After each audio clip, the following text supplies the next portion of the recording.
Bada bing, bada boom. The man is wearing an olive green jacket with big pockets in the front. Most of his face is covered with a mask, and he's carrying this big old backpack because today is the day. He's walking through New York City, glancing from side to side, making sure that nobody is staring at him strangely, because the last thing that he needs right now in this moment is to be stopped, questioned, or even have any sort of long-standing interaction with any New Yorker.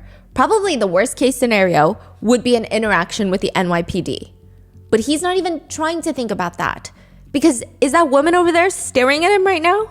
It's fine. It's fine. The man is on a mission. He needs to get to the destination, and everything else can be figured out once he gets there. He walks straight into the park in broad daylight. There's a group of girls in matching outfits wearing these plaid skirts, dancing to the K-pop group Twice's song, Heart Shaker. Really good song, by the way. They're filming a K-pop cover. A man walking through the park stares at him. He says, "Bro, I don't know if you should be doing this, but your life choice, I guess." What is that supposed to mean? Another citizen stops and points. "He's the one! He's the one!" And with that, the man in the green jacket, he starts smiling, because that means he just won $50. He is contestant number 6 in the lookalike contest for the shooter that killed Brian Thompson, the CEO of United Healthcare. The man in the hood, the winner, he says, "You know, it's so funny. I got no looks while I was coming from home to the park. No looks until I got over here. And now everybody wants a picture with me." What does that mean? No looks. I got no looks until I came over here. Nobody looked at him strangely, even though he matches the exact profile of a killer that's quote unquote on the run. Oh. How is it that a man is shot and killed in the middle of Manhattan in broad daylight? He hasn't even been laid to rest yet. The shooter has yet to be caught. Technically, a killer is on the loose, and yet there is a lookalike contest for the killer? I mean, what could you have done so horribly in life that in death, people are holding lookalike contests for the killer while the killer is still on the loose? There is a literal CCTV video of somebody shooting and killing the CEO of United Healthcare, but most Americans are questioning, who really is the real victim here? Is it the one that was shot and killed, or is it the shooter himself?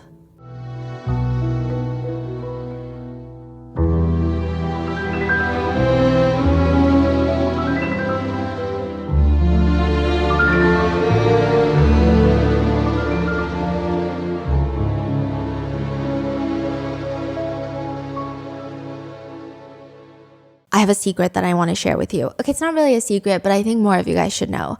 I want to let you guys know that you can catch this podcast not only here on YouTube, but also on Spotify.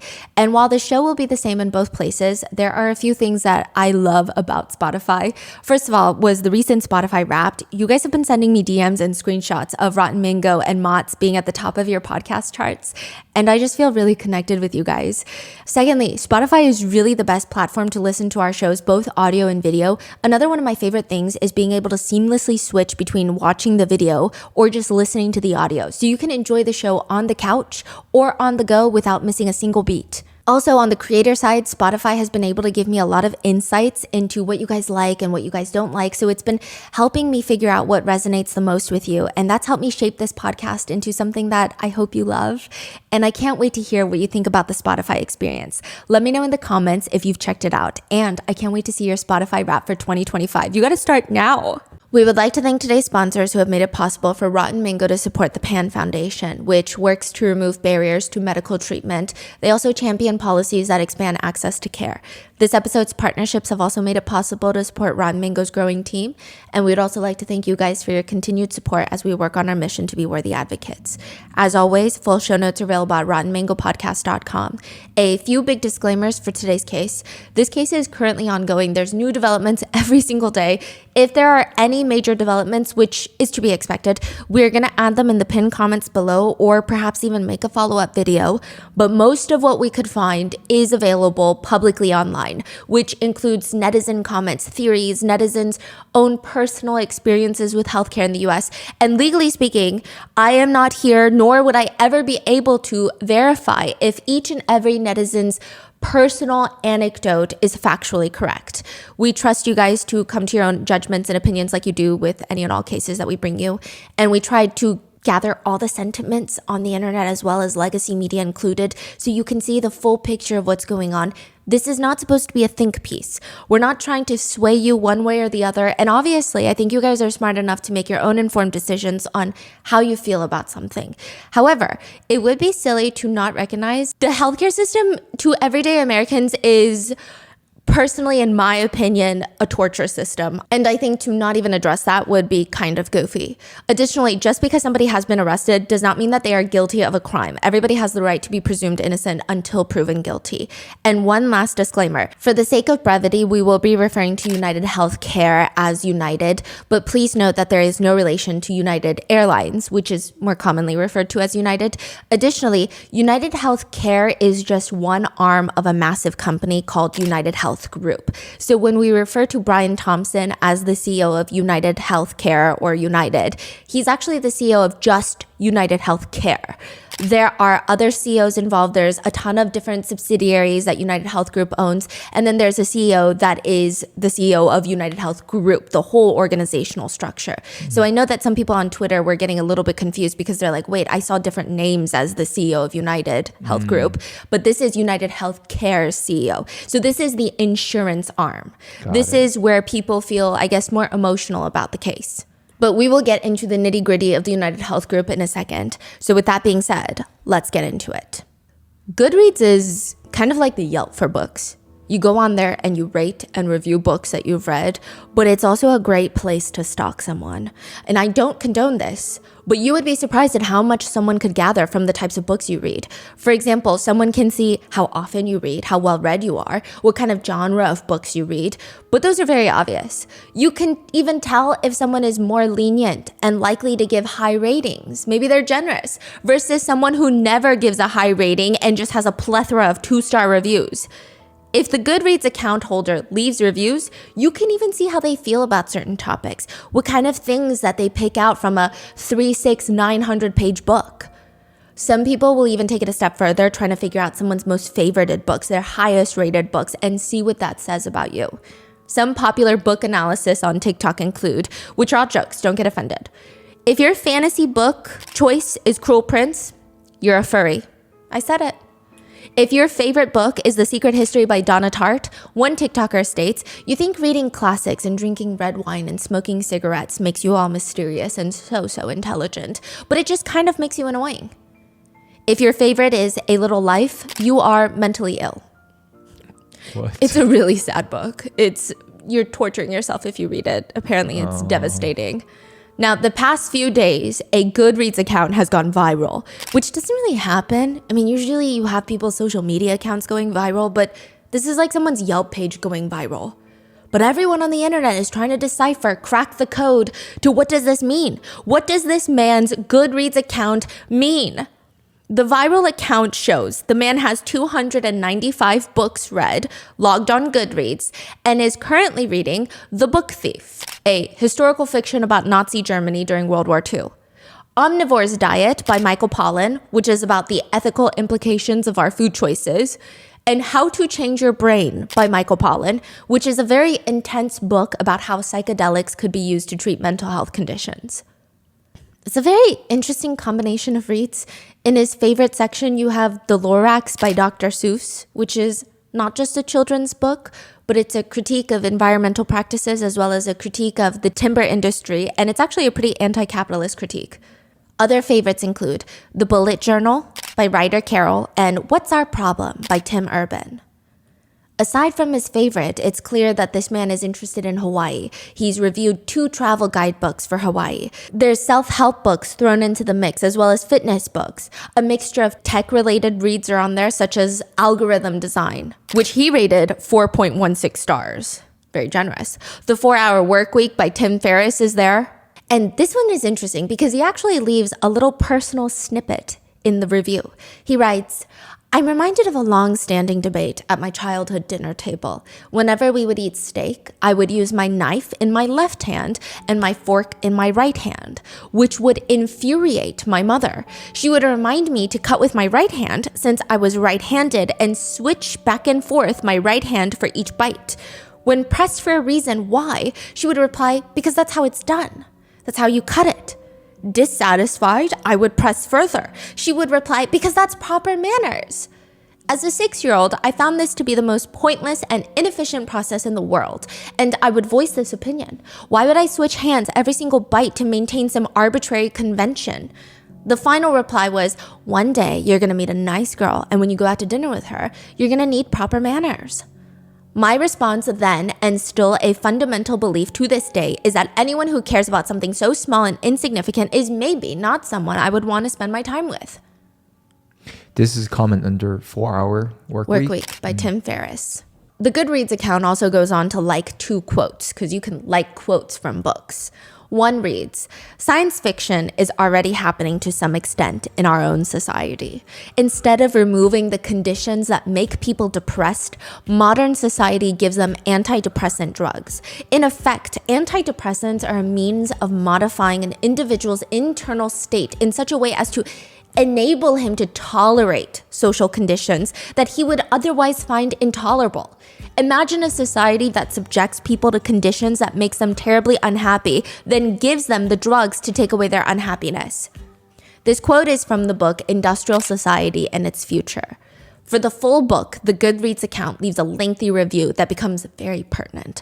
It reads, clearly written by a mathematics protege, reads like a series of lemmas on the questions of 21st century quality of life. It's easy to quickly and thoughtlessly write this off as a manifesto of a lunatic in order to avoid facing some of the uncomfortable problems it identifies. But it's simply impossible to ignore how prescient many of his predictions about modern society turned out.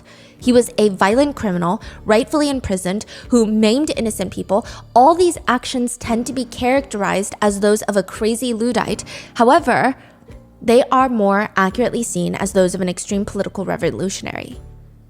A take I found interesting online is this. So then he quotes a netizen comment he read online. He had the balls to recognize that peaceful protest has gotten us absolutely nowhere, and at the end of the day, he's probably right. Oil barons haven't listened to any environmentalist, but they feared him. When all other forms of communication fail, violence is necessary to survive. You may not like his methods, but to see things from his perspective, it's not terrorism, it's war and revolution. Fossil fuel companies suppress anything that stands within their way, and within a generation or two, it will begin costing human lives by greater and greater magnitudes until the Earth is just a flaming ball orbiting third from the sun. Peaceful protest is outright ignored. Economic protest isn't possible in the current system. So how long until we recognize that violence against those who lead us to such destruction is justified as self-defense? Those companies don't care about you or your kids or your grandkids. They have zero qualms about burning down the planet for a buck. So why should we have any qualms about burning them down to survive? We're animals, just like everything else on this planet, except we've forgotten the law of the jungle and bend over backwards for our overlords when any other animal would recognize the threat and fight to the death for their survival. Violence never solved anything is a statement uttered by cowards and predators. The Goodreads account rates this book 4 stars. This book is written by the Unabomber, Ted Kaczynski. He killed 3 people and injured 23 others. He was academically successful, at least at one point in his life. He attended Harvard as a mathematics prodigy and became, I believe, the youngest assistant professor in the history of UC Berkeley. Eventually, he quit everything to live a primitive lifestyle in a cabin in the woods, which would have been fine, but he's very anti-tech, anti-industrialism, anti-capitalist, which again would be ideologies to be talked about. But then he started making bombs and sending them out, which is the only way that the Unabomber believed he could draw attention to his manifesto and ideas. So why is this Goodreads review going viral? Because perhaps that's what the account holder was inspired by. Trade in a violent crime for everyone else to know his message? I mean, it's too soon to say for sure, but this is the Goodreads account of the arrested suspect for the killing of Brian Thompson United Healthcare CEO. And I guess netizens are wondering, is this what he was trying to tell us? If you wake up in the middle of a surgery, most likely you cannot speak. You cannot tell the doctors, hey, so I can hear you drilling and sawing into my skull and my body. You can't even twitch. You're practically paralyzed. One person who woke up in the middle of surgery said it was terrible. They said, my brain kept telling me over and over, say your name, say something, do something, wiggle your toes. But I was completely incapable of saying something or moving my body at all. Waking up in the midst of a surgery can actually be so traumatic, depending on the surgery, that sometimes doctors will even recommend therapy, mental help, to get rid of those PTSD memories. It's that bad. In surgery, anesthesia, going under, timing is everything. I mean, timing is everything in that. And the same goes for public relations, PR. Blue Cross Blue Shield, a health insurance company in the United States, announces that they will be making changes moving forward. Let's say a very specific, life-saving, life-altering surgery lasts about 2 hours on average. But sometimes because every condition is different, there's going to be variations in surgery time. If a customer's surgery lasts longer than 2 hours, Blue Cross Blue Shield will not cover the extra time under anesthesia. It's the most ridiculous. When they release this change in policy, netizens on TikTok start asking Blue Cross Blue Shield, do you know you have 30 minutes? That's what TikTokers are saying. They write, LMAO, in this climate, somebody already ate the rich, and now the world is waiting to see if any one of us is still hungry. Within 24 hours, the representative for Blue Cross Blue Shield states, there has been significant widespread misinformation about an update to our anesthesia policy. As a result, we have decided not to proceed with the policy change. To be clear, it never was and never will be the policy of Anthem Blue Cross Blue Shield to not pay for medically necessary anesthesia services. The proposed update to the policy was only designed to clarify the appropriateness of anesthesia consistent with well-established clinical guidelines. What? They say we were trying to help you. They say we realized based on the feedback that our communication about the policy was unclear, which is why we're rolling it back. But is that really why? Or is it because the CEO of United Healthcare was just killed in broad daylight? Brian Thompson is on his way to the annual United Health Group investors meeting. It's going to be at the Hilton Midtown Hotel in Manhattan, which is not where he's staying. For whatever purpose, perhaps safety. He's staying at the Marriott down the block. Then he's going to walk to the Hilton, which is just a few blocks away, to get ready to more or less tell the investors how much money they're going to be making this year. I mean, just for transparency purposes, it's probably a really good day for Brian Thompson. Hi, I'm Brian Thompson, CEO of United Healthcare. And welcome. Our mission and values are focused on helping people live healthier lives and making the health system work better for everyone. I hope what I've shared with you today gives you a tiny glimpse into what is possible and how we view consumerism within United Healthcare. He's what's called a heavyweight in the industry. Under his leadership, United Healthcare acquired over 1 million customers in 2023. Total revenue grew by 14.6%, and net profit margins were 6% for 2023, probably better for 2024. Which I see some people arguing about that 6% profit margins. They're not the best profit margins in across the board industry, capitalistic societies, but you're talking about a behemoth like United Healthcare. Their total revenue in 2023 was $271.6 billion. 6% of that is $22.6 billion. That is crazy. They are number 8 in global companies for revenue. Globally, number 4 in the United States. Wow. They're above Alphabet. They're above Google. It's been said that under Brian's leadership, stock prices roughly doubled, which makes sense because before he was appointed CEO, he had worked in the insurance industry for a really long time, but he has no medical degree. He's a CPA. He's also one of the many executives in the healthcare industry that decided to start denying patients' claims and payments for what they, the insurer, believe to be non-critical visits to the ER. AKA, hey you, random person with little or no medical knowledge sitting at home, please make sure that you're actually dying when you go to the ER.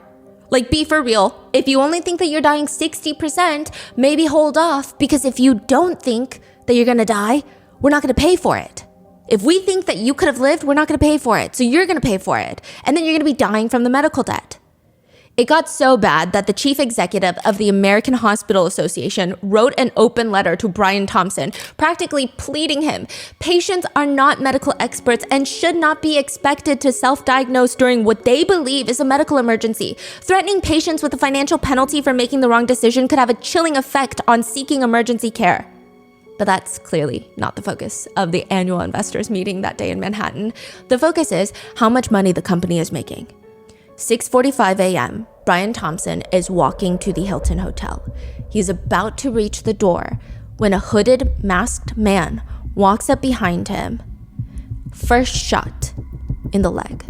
The second shot goes into his back, and at least 3 shots are fired directly into Brian Thompson at a pretty close range, and he drops dead. A few details to note.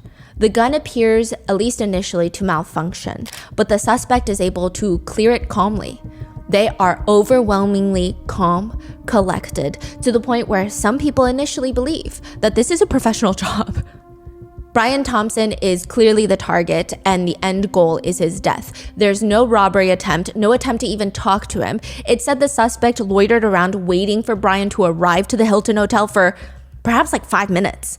There's another person that's standing nearby when the suspect takes out their gun and starts firing. They end up running off. There's no attempt to harm that person or anybody else, just Brian Thompson.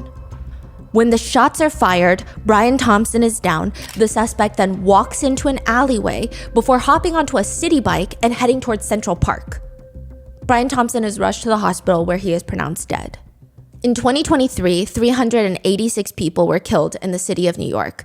That is more than 1 murder per day. As with anyone else and their tragic murders, the show must still go on. The same day, Rockefeller held its highly anticipated annual Christmas tree lighting, while the suspect, the shooter, is still on the loose in Manhattan. The NYPD hold this whole press conference to state that, quote, "I want to be clear. At this time, every indication is that this was a premeditated, pre-planned, targeted attack. This does not appear to be a random act of violence. Many people passed the suspect, but he appeared to wait for the intended target." The NYPD commissioner states, "The shooter appeared to be lying in wait for several minutes before approaching the executive from behind and opening fire." NYPD also highlight, is this guy a pro or not? They say the precision of the shooting, the use of a ghost gun, and the escape on a bicycle suggest that this was not a random act by an amateur. So speaking of a ghost guns are likely 3D printed guns. That is crazy. How is that very common? They say if you have enough motive, if you have enough technological knowledge, you can buy a 3D printer and do it. Yeah, that's what a lot of experts are saying, and they're really concerned about what this means. Because there's no way to track those. Yeah. I mean, it's still wishy-washy how to track regular guns. Ghost guns are even harder. Yeah. A lot of firearms experts stated online that watching the footage, this guy's got to be pro. Some of them even state using a silencer in broad daylight. There was a silencer on there, a 3D printed silencer, and then casually biking away from the kill. That's some calculated pro level stuff. I mean, look at the precision in the shooting. You don't get that aim without practice or at least being a pro. One expert states, I mean, it doesn't necessarily mean that this shooter is a professional hitman. It could also be a very determined, very well-researched, very practiced individual. One netizen disagrees. Not a pro hitman, but feels like a hitman. Others argue, well, usually hitmen are like ghosts in the night. You don't see them. You just know that they're there because now somebody's dead. He was caught on CCTV footage shooting and killing Brian Thompson. You could hardly call that a pro. One comment reads, how could anyone miss at that range? Yeah, it's a good hit, but come on, like a 5-year-old could make that shot. Another person comments, a trained marksman would have walked up within arm's reach and made 1 kill shot. The main argument by those who do not believe him to be a professional being, I mean, if he in fact is a professional hitman, why would he be caught on CCTV camera? But then others argue, what if that was the point? One comment reads, if there had been no footage of the killing, the media impact and reach would be 50% less. He was both a professional shooter and motivated to hurt the company or something. Regardless, the police reveal that they have a few strong leads that they're going to follow. First, they release a few photos of the suspect, likely the most pertinent one being CCTV photos of him when he pulled his mask down to briefly smile at the front desk employee. A lot of rumors online say that he is smiling at a Starbucks barista who he was flirting with. Oh, yeah. Yes, but it's actually false. He was perhaps flirting with the hostel worker, but it's at the hostel that he was staying at prior to the shooting. Yeah. One source states that the receptionist at the front desk asked to see his quote-unquote pretty smile, so he briefly pulled down his mask to show. It is worth noting that he did allegedly stop by Starbucks prior to the shooting, but the picture itself is not from there. The police then release another photo along with that. It is of the suspect in the back of a taxi car after leaving Central Park after the shooting. There's drones flying through the air. Canine dogs are sniffing every leaf-covered planter in Central Park. They've got divers diving into the lakes at Central Park wearing full-on scuba gear. They're going into the lake for 3-4 days, to which netizens have said, let's be honest, would they have done this all for a regular citizen? The answer is no. It would take months for a regular citizen to get any sort of resources used for their case, if ever. It's important to rule out any fish, so the NYPD must go fishing. Not only that, they're sending NYPD officers to Atlanta, New Jersey, Connecticut. It's turning into a full-blown national manhunt. Officers stopped an entire train. They stopped a train dead in its tracks, searched it from top to bottom. Nothing of interest was found. I mean, they searched the entire thing. One NYPD spokesperson said, "We are getting tips. It's helping. We are following up on every tip that's come in." Which, of course, is what should happen in every single murder case, but it never happens unless that same someone is worth $50 million. So it goes without saying, New Yorkers feel like there's enough people looking for the suspect. It probably felt like the entire force of the NYPD officers is out there, so why should New Yorkers help? They don't get paid enough for this. In fact, New Yorkers are out there purchasing the same jacket and the same backpack to the point where both are sold out. Crazy. Netizens right. It's a shame. My healthcare doesn't cover vision because I didn't see shit. Another reads, LMAO, so they want us to play cop for free? Yeah, no. Even when the FBI puts up a reward for $50,000 leading to the arrest and conviction of the backpack shooter, and the NYPD is offering up to another $10,000, nobody wants to help. Instead, social media comments read, do we, the people, have to pay those FBI reward dollars? Why?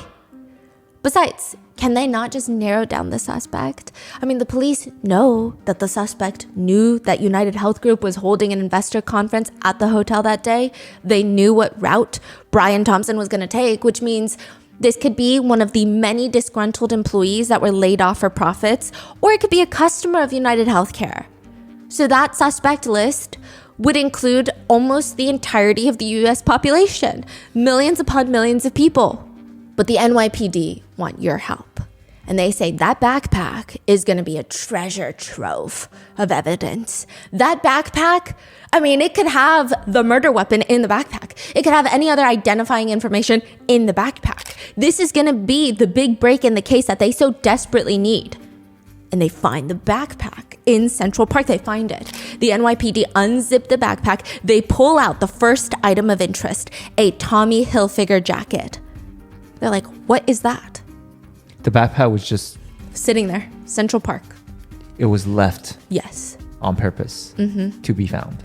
And then they reach in, pull out the next thing, the only other thing really in the backpack of interest, a stack of Monopoly money. Late 2023, the Department of Justice, the DOJ, launches an antitrust monopoly investigation into United Health Group. They're being investigated for being a monopoly. There are probably a list of 1,069 reasons why the DOJ would probably want to investigate United Health Group, but one of the biggest points of contention being there is a subsidiary of United called Optum. Optum provides health services. They have hospitals, private practices, all across the United States.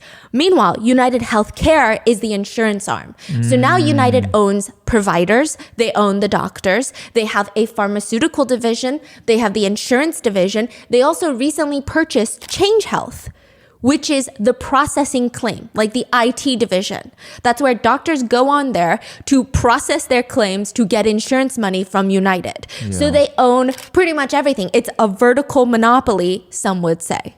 It's been said that United owns or is affiliated with about 90,000 physicians, which is about 10% of all doctors in the United States.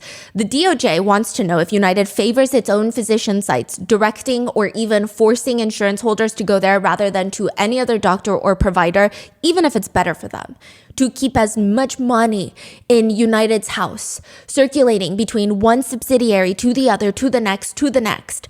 They also have pharmaceutical arms, like I said, the claims processor. United is also the main insurer for Medicare, Medicaid, and Obamacare plans. But what really kicks off this investigation is United tries to acquire a massive hospice provider for $3.3 billion, and the DOJ is trying to stop them. Like, do they really need another arm in their business? On a global scale, United Health Group falls at number 8 in top companies by revenue. On the US scale, like I said, they're number 4 behind Walmart, Amazon, Apple, and then it's United Health Group. They're above Berkshire Hathaway, Exxon, Google, Alphabet, Costco, even JP Morgan Chase, they're above. Wow. The Assistant Attorney General states, American healthcare is unwell. Unless this $3.3 billion transaction is stopped, United will further extend its grip to health and hospice care, threatening seniors, their families, and nurses. As of right now, the DOJ is still investigating United for antitrust concerns. And interestingly, a lot of people did not even know that they were being investigated until this happened, until they found the monopoly money. Even more interesting is that Brian Thompson is not only the CEO of United Healthcare, that is obviously being investigated by the DOJ, but he is named in another class action lawsuit filed alleging that Brian Thompson knew that the DOJ was going to investigate United Health Group, and before that information was made public, because this is a publicly traded company, he allegedly sold over $15 million of his personally held United Health Group shares. Insider trading is the allegation, which had he not sold the shares and allegedly partaken in this alleged insider trading, he would have likely lost about $800,000 in shareholder value, which, don't get me wrong, it's a lot of money. But Brian Thompson, the CEO of United Healthcare, the insurance swing, he makes about $10 million a year in total comp. So that's his salary, bonuses, as well as stock options. Most of it actually comes from stock, 6 million or so to be exact. Regardless, his total comp is about 8 figures a year. Again, I'm not saying he was committing insider trading or that $800,000 was the reason he sold his shares. I'm just saying. I'm not saying anything is what I'm saying. But I will say, the way mainstream media outlets have described his insider trading allegation is fascinating.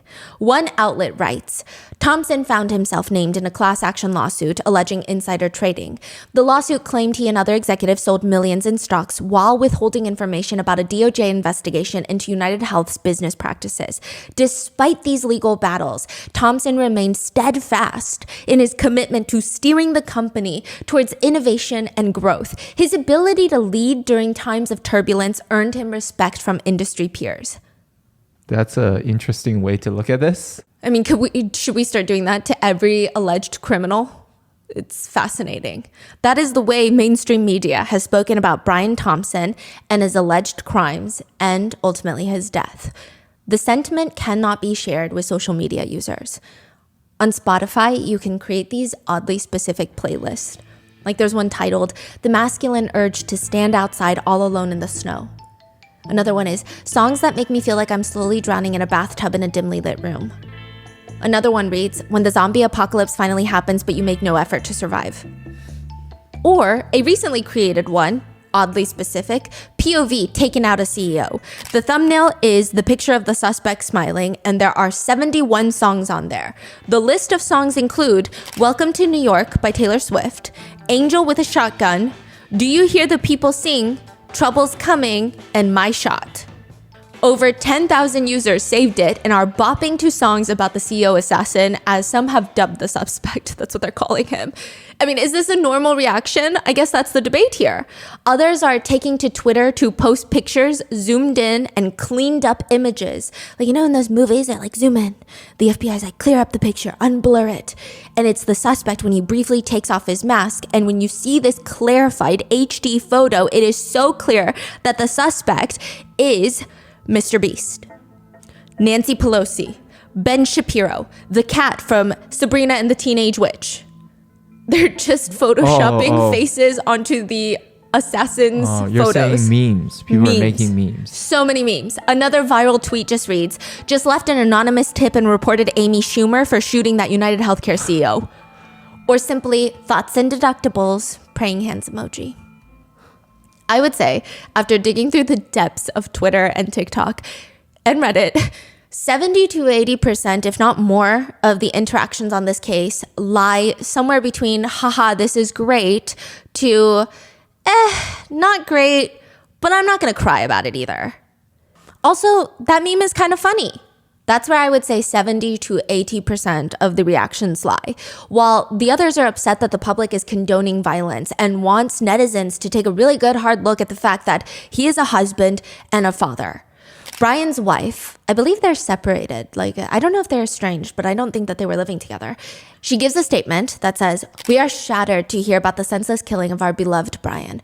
Brian was an incredibly generous, loving, talented man who truly lived life to the fullest and touched so many lives. Most importantly, Brian was an incredibly loving father to our 2 sons and will be greatly missed." That said, someone on Twitter creates an account called The Ghost of Brian Thompson and is just going around commenting on people's nightmare United Healthcare experiences. One tweet reads, "I had a stroke and United Healthcare moved me from the top stroke center in the state to another hospital because the ER I went to was out of network. My doctor made them wait until I was out of the ICU. They refused to cover the ambulance they made me take to the other hospital." The Ghost of Brian Thompson responds, that's the Twitter account name, "It's not United's fault that you had a stroke. You made the life choices that got you where you are. Merry Christmas." This is crazy. Netizens are commenting things like, "This is getting more coverage than what United Healthcare has ever provided," sending prior authorization, denied claims, collections, and prayers to his family. People also comment, "Was his trip to the ER really emergent? According to his own company, my husband's heart attack wasn't an actual emergency, and we were out the full deductible, so I'm just saying." Others say, "I can't even pretend to care. I hope he's looking up at us." Another comment reads, "Will his family still be billed? Did the ER wait to render care until they confirmed his coverage? I'm not certain the hospital was medically necessary. Did he try his primary care physician first after getting shot? Was the hospital in network? Did he really need to go to the ER? Why didn't he try urgent care first?" To which one netizen finally puts their foot down and responds to the comments writing, "Why would you awful people say such awful things that restore my faith in humanity?" They also argue, besides, he wasn't assassinated. His claim to life was just denied. Other netizens were more focused on the monopoly money and how the suspect is toying with the police. They wrote, "Bro is really out here being Robin Hood and trolling the FBI. LOL. He said, you guys are playing checkers and I'm playing Monopoly." Others point out how this is not really funny because someone out there is actually having a really bad day. They write, "Someone somewhere has a box with a Monopoly board and is going to sit down and play one day and wonder where all the damn money went. That is the only victim in this story." Many legacy media outlets have argued that the surge of social media posts, quote, glorifying the shooting is alarming. One argues, the framing of this incident as some opening blow in a class war and not a brutal murder is especially alarming. But netizens are not having it. They're writing, "Trying to convince me that the CEO shooter is a danger to anybody else is the biggest corporate media joke of the week." One netizen pushes back on the mainstream media's strong interest in the case, writing, "The real news isn't the murder of the United Healthcare CEO. It's how many Americans don't care and are actively celebrating his death, okay?" They also write that about 65,000 people in the United States die per year because they're not covered by insurance or they're underinsured. 65,000. Mainstream media news anchors have been replaying people's TikToks of them saying things like, "I'm not sad about it." And they're expressing disgust. They're commenting, joking about somebody's murder like that is absolutely disgusting. A family is grieving right now. To which netizens have responded, "You're right, it would have been better if the CEO lived and was subsequently denied care for his injuries by his healthcare provider. That would have been real justice." Another netizen writes, "People have been so happy on here for the past few days. I think it might be the first time United Healthcare has ever helped with mental health." One of the main reasons that people are so upset with United Healthcare is, if you want to look at it this way, this is legally, I don't know if I can say this is what they do. This is what it feels like they do. Feels, that's a opinion. You pay them to insure you for healthcare, to insure you for life-saving treatments should it come to it. And most of the time, you don't even give them your money by choice. Because I do see some international netizens wondering, wait, if everyone in America hates United Healthcare, why are they still in business? Why are you guys using United Healthcare? There really is no market for insurance. A lot of times it's what's offered to you at work. Corporate healthcare plans are sometimes cheaper with United Healthcare. Employers will go with United because they are looking out for themselves rather than their employees. So now so many Americans are stuck with United Healthcare because they have no choice. And even though they had no choice, they still have to pay United Healthcare massive premiums every single month, hundreds of dollars, if not more, depending on who you are and if you have any conditions. And then once they finally go to the doctor to get the care that they need, they file a claim to United saying, "Hey, remember how I pay you so much money? Probably more money than I spend on groceries every month. Yeah, well, this is why. Remember? Please pay the provider for this x-ray I had done because I could have died." The claim still has to be approved by United. United has the highest claim denial rate in the industry. The industry average being around 16%, United denies claims over 30% of the time. A third. Imagine you're going through a fast food drive-thru. You pay money, and a third of the time, you may not get your food. In fact, you may owe more money.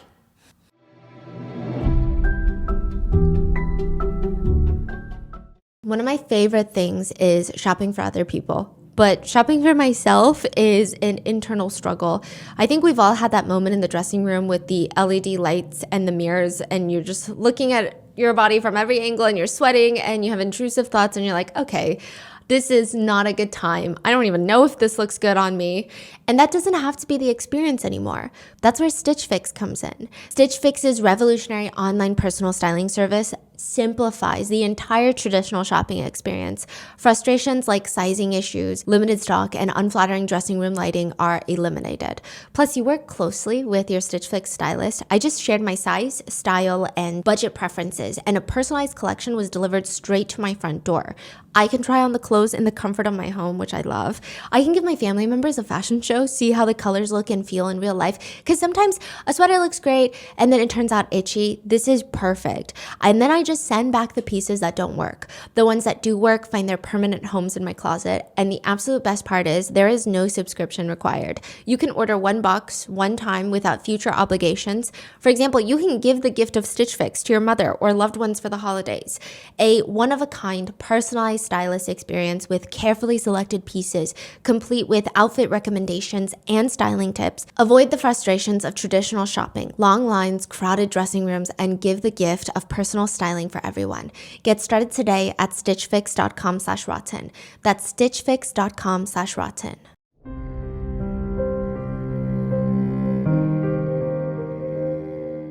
Here is one Reddit review of United before the killing of Brian Thompson. This is from 2 years ago. It reads, "My son and I were on United for a year. It was the worst experience I ever had with insurance. They denied every little thing. We would have to spend hours on the phone with them. Eventually, they would pay the claim.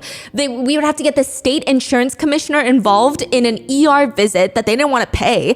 Eventually, they paid it, only to reverse their decision 6 months later. Once again, we spent months fighting it, and eventually they paid it. I hate this company, and if my employer ever decides to go with United Healthcare, I would strongly think about finding another job." One comment under that reads, "I'm having the same issues right now. Denying all my claims, now I'm being billed thousands of dollars for routine blood work." Wow. One ER nurse on TikTok says, "The things I've seen dying patients get denied for by insurance makes me physically sick. I just can't feel sympathy for Brian Thompson because of all those patients and their families." Another healthcare worker writes, "I work in hospital utilization management. United Healthcare is literally the worst payer, and it's not even by a close margin. In my extensive firsthand experience, they deny medically necessary services in bad faith constantly. I would never use them. United denies anything they can. I hate them." Another review from 1 year ago, again, way before the killing of Brian Thompson, reads, the company is targeting senior citizens with cheap so-called Medicare Advantage plans and denying coverage left and right. They are literally driving people to their graves. Another netizen writes, it's scary, but I'm not surprised something like this finally bubbled up. Especially with the current dynamic in our society, it's akin to pitchforks and torches. The health system is a scam, and somebody finally snapped. Another netizen points out, their business model is predicated on systematically denying customers vital care. They are effectively stealing billions in profits. So for example, United Healthcare makes billions, hundreds of billions of dollars from all those insurance premiums. Mm-hmm. And they're incentivized to pay out less claims. Yeah. So they can hoard more money to themselves. There's actually a law that you have to pay out a certain percentage of the monthly premiums that you receive. Yeah. United did not. So they actually had to pay back consumers. I think like 7% of their annual premium. Wow. Yeah. That is crazy. So that was a whole thing. So basically they are taking $100 in, for example, every month. They pay out, let's say the law says you have to pay at least 50% of that. At least. Yeah, probably more like $30. Okay, at least 30% of that you need to pay for those medical procedures. And they are under. They only pay $23. They're like, fine, here's $7. Let me pay the patients $7 more. Yes. Because, you do with that what you will, that information. United also provided the health insurance plans for students at Penn State University, not to be confused with UPenn, which is important later, but I digress, okay? But at Penn State University, this was like a huge thing of what happened with United Healthcare. They are going to provide insurance plans for students. It is a lucrative business model. Very healthy young students. Penn State University, you're talking about middle upper class students that probably take good care of their health. Have been at this point. They're athletic, they work out, they're good. Paying every single month. Most of them don't really need that much medical help. Just some routine checkups, that's it. But one student at Penn State was costing United Healthcare $2 million a year. He has ulcerative colitis, severe arthritis, debilitating diarrhea. He has bloody diarrhea 40 to 50 times a day. And I know someone might be like, oh, well, I have diarrhea. This is to the point he cannot engage in any normal activities. He cannot play sports. He cannot even go outside. He can't even go to the store to pick up apples because he could have debilitating diarrhea in the middle of the store. He has fatigue. He has potentially life-threatening blood clots. To treat him, it was costing United Healthcare $2 million a year. But now they don't want to pay that anymore. Even though he's insured, even though he pays for their services. This is the social contract, and it's pretty much a contract, but they don't want it. Christopher needs that care. In 2021, a phone call is recorded by a United nurse and her colleague that works at United Healthcare. They're talking about how a doctor reviewed Christopher's case and decided he does not medically need all the medications he's on. Like the things that are keeping him a normal human being, he doesn't need it, which means if a doctor can say Christopher does not need the medications that are quite literally saving his life, United does not need to pay for it anymore. And they laugh about it. He states that it's not medically necessary treatment.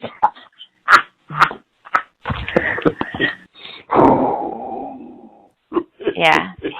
I knew that was coming.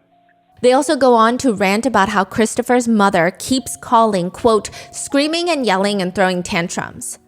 Yeah, because her son could die, but I guess that's funny. They both state that for the family to appeal the denial of treatment would be a waste of the family's time and money, so there's nothing that they can do about getting this potentially life-saving treatment denied. One of them remarks, we're still gonna say no regardless. Christopher and his family end up suing. That's how this call is released. Through those court documents. This is how United Healthcare is talking about their customers that pay every single month. They laugh when they deny life-saving care. They also bury doctors' reports that told United, hey, if you alter Christopher's medications, that would be very dangerous for his health. They did not care. When all this came to light, a United spokesperson said, Christopher's treatment involves medication dosages that far exceed FDA guidelines. In cases like this, we review treatment plans based on his current clinical guidelines to help ensure patient safety. which is not true. One of Christian's doctors wrote, "This is not a typical case. He's very young. His condition is very extreme. Of course, we cannot stick to FDA guidelines. It's just not going to work for him. The FDA guidelines are there for the mass general public. And it's just a guideline." And they write, "His disease is significantly severe with a diagnosis at a young age. He has failed every biologic medication class recommendations by guidelines. Therefore, guidelines can no longer be applied to this case. This is what's working. We've tried lowering his meds. It didn't work." So the United Healthcare is saying that we did it for him. That's exactly what Blue Cross Blue Shield was saying. Oh, right, They're right, saying, right. people are getting too much anesthesia, so we're doing it for you. And everyone's saying, you're not doing anything for us. Yeah. You're crazy if you think that. This is such crazy gaslighting on a corporate level. On top of that, Christopher's parents, they both work at Penn State University. They're faculty. So they were talking to this person that was the medium between Penn State University and United Healthcare, because it's the coverage that all the students get. And originally that person was going to the bat. They were trying to help get the United to pay all these claims. And then out of nowhere, that person becomes way less helpful. And they wonder why. This was not publicly released to anybody, but turns out in the midst of all of this, she is now fully employed by United and no longer the university. Originally, she What? was employed by the university. Yeah. So her interests lie with her students. Yeah. But now United has taken her on as an employee. She still works at the university and she's still the middleman, but she works for United. She does not work for the university. So whose interests is she protecting? That's fucking crazy. And nobody was informed about that. They bought her off, basically. Yes. They say, here's a fatter salary. Come work for us. Yes. So we don't have to pay $2 million on this thing. Yeah. I don't know if it was solely because of Christopher's case. One could maybe potentially, in their opinion, connect the dots to that. But it is very suspicious, is it not? And the fact that even without Christopher's case, whose best interests are we serving? It's not the students anymore. Yeah. It's going to be United. United also states that Christopher, they're not treating Christopher. These are not treatment conditions. This is where it gets so confusing. They say, we don't know his exact medical history, so we don't want to treat him. Those treatment decisions are made between him and his physicians. But Christopher and everybody else is arguing, but if you're denying coverage for the treatment that the doctor recommends, are you not dictating how he gets treatment? Are you not suddenly playing doctor? Christopher states, the insurer United is playing doctor, making decisions without ever examining him or even speaking with him.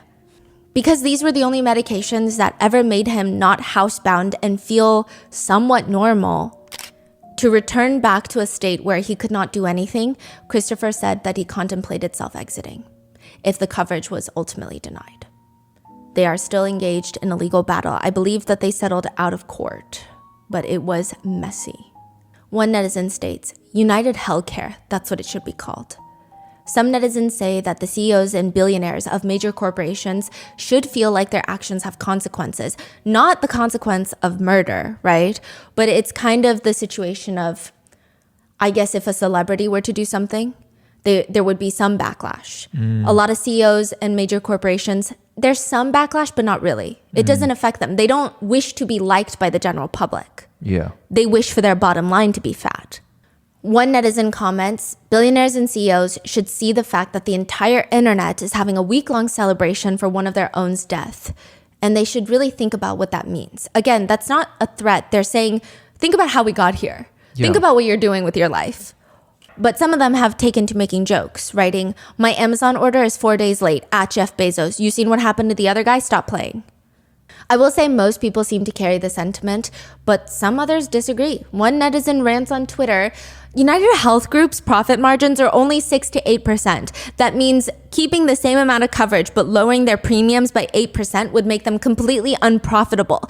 We as a society is by and large financially innumerate and illiterate. It blames health insurance companies for high cost of healthcare. If this were true, Geico would also be responsible for high car prices and Progressive Home Insurance for high house prices. Salaries account for 60 to 80% of hospital expenditures. You know why healthcare costs are so high? Because our doctors make more than double compared to German and Swedish doctors. That's the reason they pay half of what we pay. Which is a fascinating argument. I don't know why this netizen has taken it upon themselves to worry about if United is making billions or a few less billions of pure profit per year, which is enlightening and fascinating of a take. But another netizen responds, the only reason that doctors get paid higher here than other countries is because the education is more expensive here. They're hundreds of thousands of dollars in debt. You can trace this, and it's going to be like the chicken and the egg story. What came first? Other netizens are just calling the original poster a corporate bootlicker, wondering what they get out of defending a soulless mega corporation that denies healthcare to paying customers. Others argue, even if all of this is true, that does not give anyone the right to shoot the man dead on a public street in the middle of the day. We have courts for those things. To which netizens argue, it's adorable that you have faith in the rule of law when your country is run by bureaucrats, twisting the system in their favor, ensuring the status quo remains the same. All of us little people stay at the bottom for the elite to use and exploit to enrich themselves further. To which a whole fight ensues. So you're saying it's okay to murder someone secretly or openly because they've been accused of doing bad things? Accused is not convicted. Accused of insider trading. Another netizen responds, almost every policy decision made by United had to pass over his desk. Every family bankrupted and every person that died because they couldn't get the proper medical care was on his hands. Why do you protect the elite who walked all over us and don't give a fuck about you? To which someone responds, people can start a class action lawsuit and they will always have lawyers coming out of the woodwork to help them. Individuals are a little more dicey, but it can be done through the court. You don't have to murder someone. Many netizens have written back, where exactly can we hold these CEOs accountable? Poor people have zero access to the court system. It's pay to play. Wake up and look around for fuck's sake. Another comment reads, courts for filthy rich white collar criminals? Yeah, that's freaking hilarious. Tell me more about this imaginary world you live in. One netizen expresses disappointment in society, writing, if this was your dad, you would not say horrible things. I live in Minneapolis, and I can tell you his family is wonderful. He is not the sole decision maker. It's a huge corporation. Sad that healthcare is all going downhill. It starts with the drug companies and people living longer. To which people comment, funny how when United says it to people who have policies, it's not horrible. Another comment reads, denying people healthcare after people have paid into that system is a whole new level of evil. Another debate-inducing comment reads, it's very sad many people have lost their minds in moral clarity. How can you celebrate the death of just a guy in a position to do his job and people compare him to Hitler? Folks, the guy was a human being who has loved ones like us who are mourning him right now. Please have some sympathy and maybe a little class. Many netizens have taken on the viewpoint that you live by the sword, you die by the sword. They write, when you punch down on the weak and poor, you get what you deserve. I will say, it seems like most Americans are at least supporting the suspect, or if not caring and feeling sympathy for Brian Thompson. So it's very interesting that both sides of the aisle are more or less united. One netizen sentiment sums it up pretty well. I've seen these responses throughout Reddit, and I cannot blame the reaction of many. Where's the equal amount of media coverage on millions of people being denied healthcare because of these insurance companies, or those going nearly bankrupt to cover what their insurance companies won't? Americans are dying because of their greed, and it's making it nearly impossible to feel anything close to sympathy at this point. With the overwhelming sentiment being, quote, this might be the one time, if not all, of America is united. 5 days after Brian Thompson's murder, Larry and his friends meet up at McDonald's. Larry and his friends always go to this McDonald's. They're sitting around eating their regular orders when Larry says, you know, one of my friends, and I thought he was kidding, when the shooter, or who I assume is the shooter, came into the McDonald's, he made this comment, this little guy walks in. God, that looks like the shooter from New York. But I thought he was, the group of us, I thought it was more of a joke. And we were kidding about it, but then... And as it turned out, it was him. The employee said that they thought that was him. You know, I guess that's what started the initial investigation on it, you know, and Wait. Larry is talking to who? He's telling the news station. So he's saying he's sitting at McDonald's with all of his buddies, and this guy walks in with a mask and a hood and a backpack, and they're like, that guy looks like the New York City shooter, ha ha ha ha. Because, you know... What are the odds that he's in Altoona, Pennsylvania, 86 miles away from New York City? So random. And this is a very small town in Pennsylvania. And they're like, hee hee, ha ha, giggling. But I guess the employee overhears at McDonald's, sees the guy when he's ordering, and decides, you know what, I think that's the shooter, and calls 911. Larry and his friends leave before the police arrive. And then later, it's all over the news. The shooter has been caught at a McDonald's in Altoona, Pennsylvania. So Larry says he goes back to the McDonald's. He asks the employees, was that the guy? Was it this McDonald's that he was arrested in? And they said, yeah. I said, was I here when he came in? And she goes, You were sitting right there in front of him. You were making jokes that he was the shooter. He thought that was crazy. He said, I mean, he must have heard us when he walked in, but he had no reaction because we were talking pretty loudly. We were right there. They said that the shooter was sitting in the corner eating hash browns. He does note that he was surprised that the shooter stayed as long as he did, considering he's on the run. But again, at the time, he did not really think that. Larry did not think that that was the United shooter, but one of the employees at McDonald's clearly did. A 26-year-old man is promptly arrested at McDonald's, and I'm sure you've all seen the news by now. That man is Luigi Mangione. He was considered a missing person. His mom filed a missing persons report for him November 18th of this year, but apparently he hasn't been in contact with his family for the past few months. In his backpack, police allege there was a 3D printed ghost gun, a 3D printed silencer, a loaded Glock magazine with 6 9mm rounds, and apparently multiple fake IDs, including one that was allegedly used to check into the New York City hotel by the person of interest in the pictures. There was a US passport, $10,000 in cash. The police allege that there was $8,000 in USD and $2,000 in foreign currency, which is going to be debated later. They state that there was clothes, face masks that were similar to what the suspect used, as well as a water bottle and a Kind bar wrapper with fingerprints allegedly matching those found near the crime scene. They also state that they found a spiral notebook containing entries and thoughts, as well as almost like to-do lists, as well as a 3-page manifesto that legacy media did not want to release. All these networks had his manifesto in possession.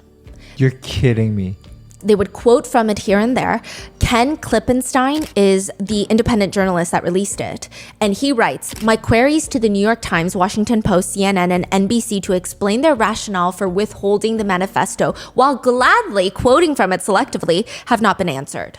That is some wild stuff. Yeah, I mean, the research for this case was very disorienting. I would go onto mainstream media and the rhetoric, the tone was so disconnected from even their own comment section.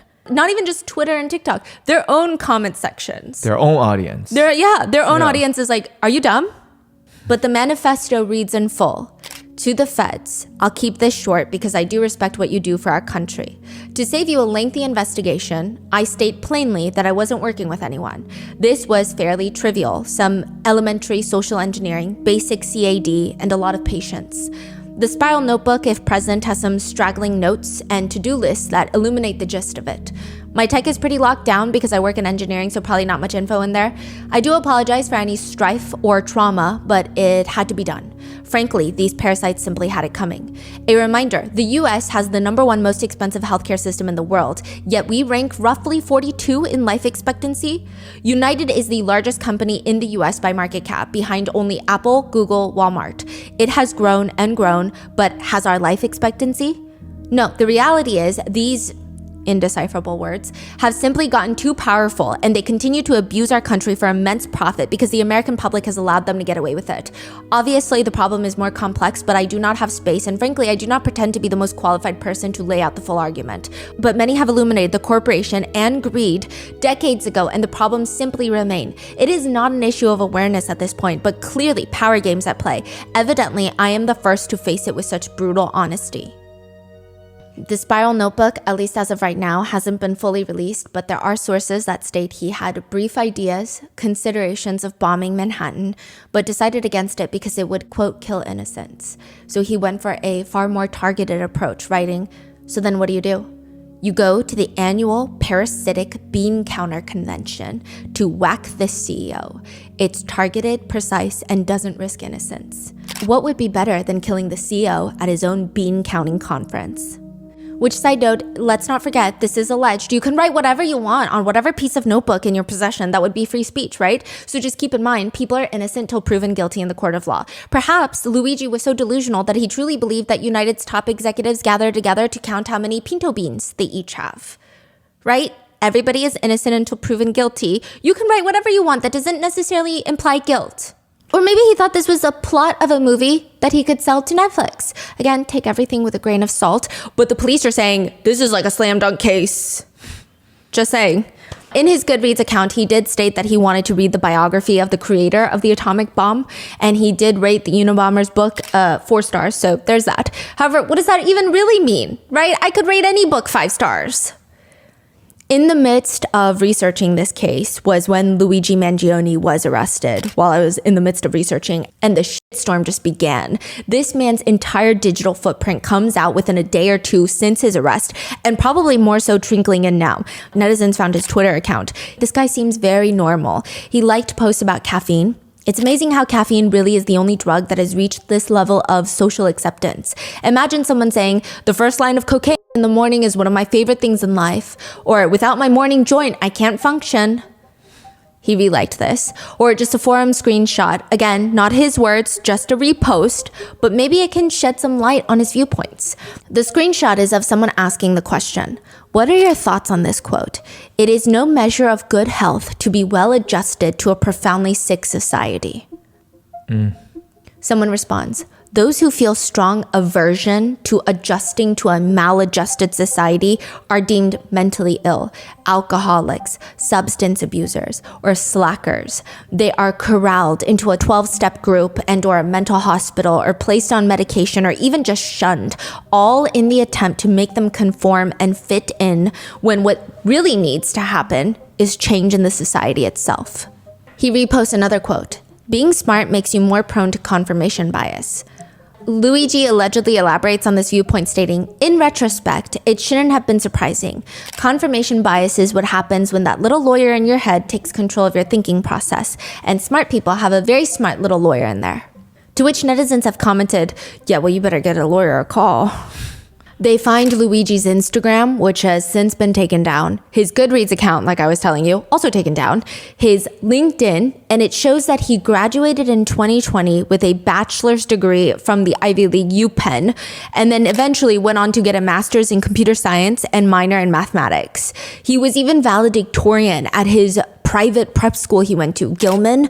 It's this elite all-boys school that costs nearly $40,000 per year for high school. He gave a valedictorian speech where he explains, the teachers at Gilman influenced me especially. They encouraged less of a desire to achieve high grades, but instead encouraged more of an excitement to explore academic topics outside of the classroom. I have to remember that a valedictory, by definition, is a farewell. It's been an incredible journey. Thank you. While netizens are constructing this profile of the alleged shooter, they're getting more confused because I don't think this is who they thought it would be in the beginning. And it seems like this is what netizens describe as the healthcare industry's worst case scenario of who the shooter could be. Because the shooter is not a minority. The shooter is not from an underprivileged class. The shooter is well-educated, Ivy League educated, from a privileged class, is a white, attractive male. It's a very interesting profile that starts coming together. He says that he wanted to study biology and AI. He was on the robotics team. Side note, former classmates of Luigi's have spoken out. And one former classmate says, but everyone just knew him as like a quiet, reserved, nice kid. He was obviously really intelligent, and everybody can tell that by his resume, of course. Yeah. It's been said that even his family is of a very prominent, influential family in Maryland. His grandfather allegedly made a lot of money as a real estate developer who owned country clubs, nursing homes. They are related to healthcare. They have connections to healthcare, and even a radio station. He passed away in 2008 from a stroke. His grandmother passed away in 2023 from Parkinson's. So Luigi's grandparents, they pass away, but his parents themselves are also doing well for themselves in the family business. There's actually quite a lot of debates on whether or not Luigi and his family could potentially be wealthier than Brian Thompson. Wow. Brian Thompson's net worth is estimated to be around $43 million. It is unclear what the Mangiones are worth exactly, but people find it an interesting discussion. Perhaps even more riveting is the fact that Luigi is allegedly included in a will from his grandmother that could be anywhere between $30 million to $100 million.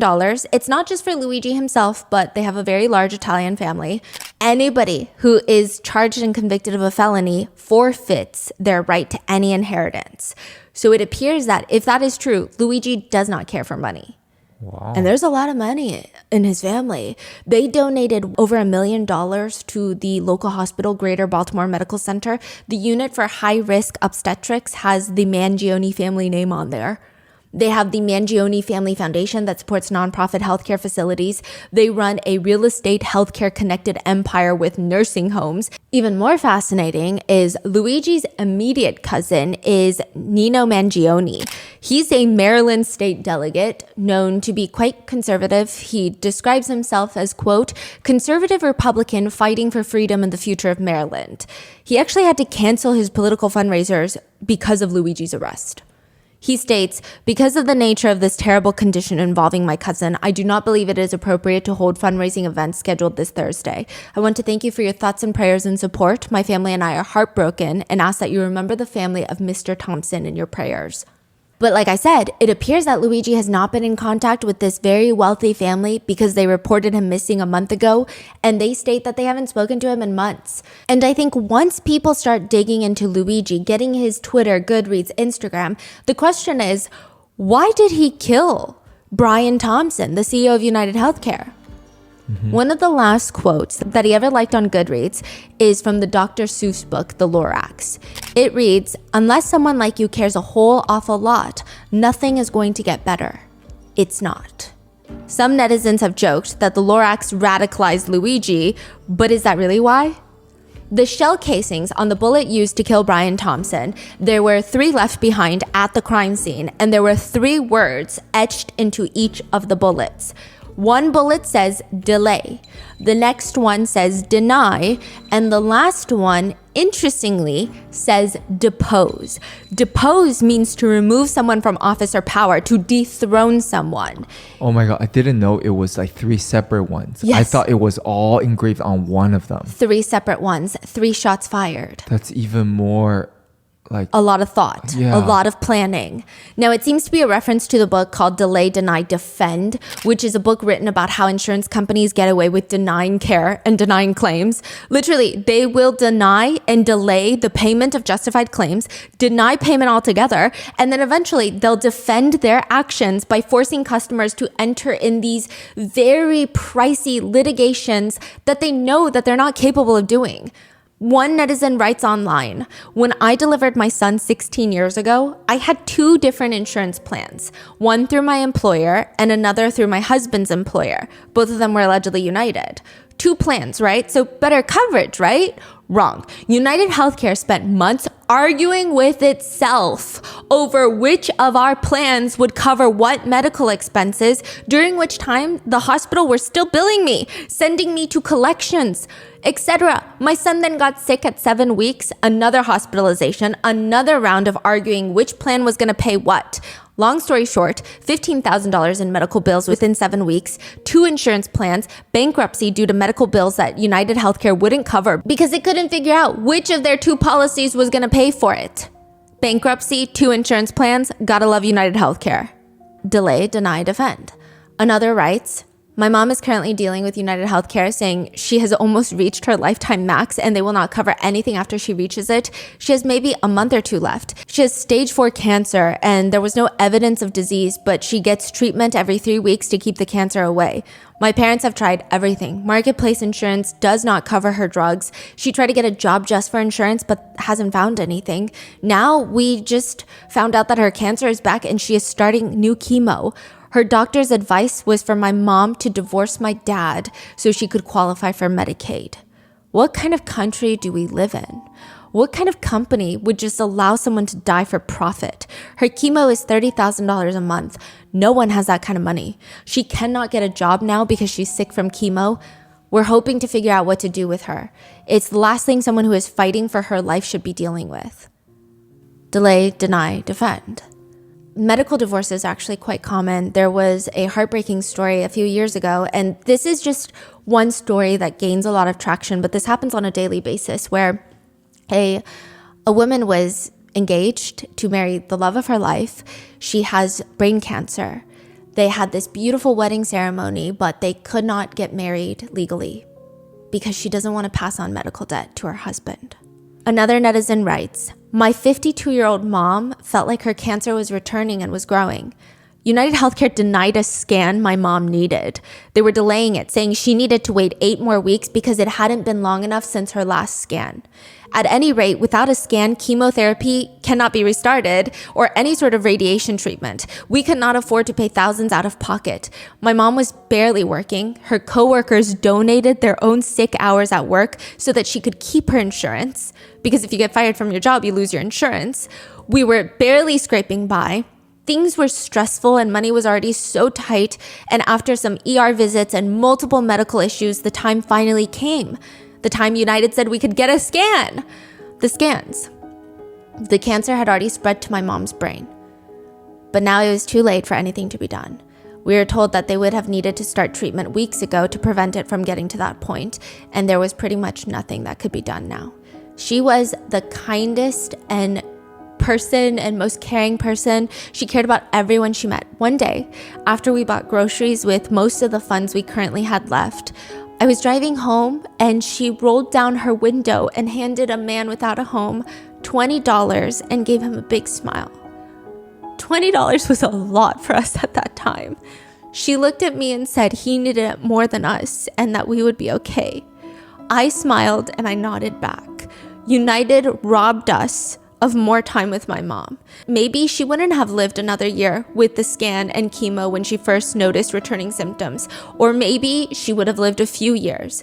We don't really know, but without the scan, without the chemo, without the radiation, they were actively taking coins out of the meter of her life instead of just refusing to feed it. United Healthcare profits not just by denying claims, but also largely profits by delaying services. They hold on to their money and save thousands of dollars on my mom and people like her by essentially letting her die more quickly and not having to pay for additional chemotherapy or for radiation, extra doctor's visits, and fewer overall hospital visits. They're a criminal enterprise operating under our noses by lining the pockets of lawmakers, forcing smaller healthcare facilities and independent pharmacies to close, limiting access to healthcare locations to millions of Americans, especially in smaller towns, delaying life-saving services, all while profiting billions and more every single year.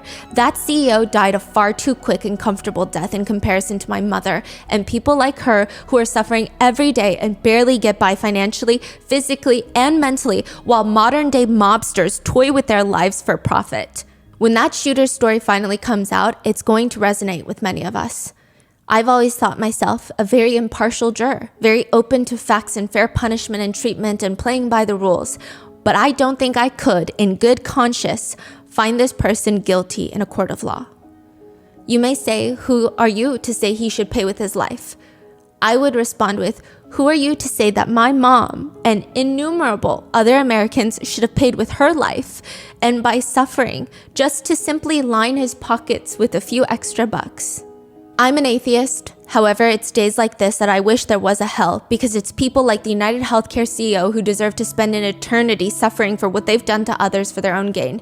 He and United Healthcare are not out here starving on the streets, stealing a loaf of bread to eat. They are dragons amassing wealth while raising our cities. Delay, deny, defend. And sure, if someone is heartless, they could blame the customers somehow by stating, well, it can't be everyone.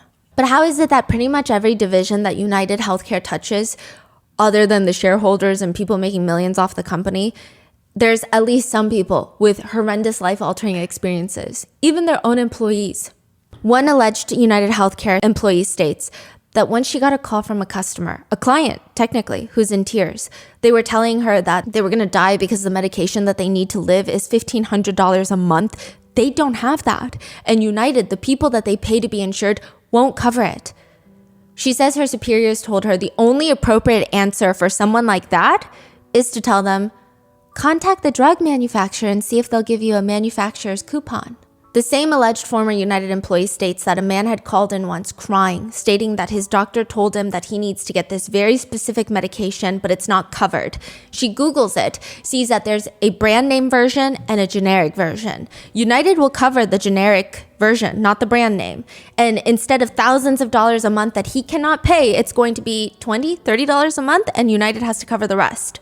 She helps him out, gets it covered through United. He's so moved, so touched by her generosity of doing the human thing, that as a way to show his gratitude, he starts sending flowers to their office to show her managers that she's stellar at her job, she should get rewarded for it, she should be promoted, and it's supposed to be this beautiful story with a beautiful end, right? She is reprimanded. Her manager tells her that she should never do that again on the grounds that the insurance rejected the claim for the medication. She went behind the insurer's back to find an alternative. We said no, basically. Don't go behind our backs and make us pay. She says, can you imagine paying into insurance and paying into a company that literally is designed to make sure you don't get the care you need, and then watching your kids, your parents, your grandparents, your spouse be unalived because you cannot afford these astronomical amounts that are not regulated at all? That's enough to make a person snap. I hate to say this, but this is what the employee says.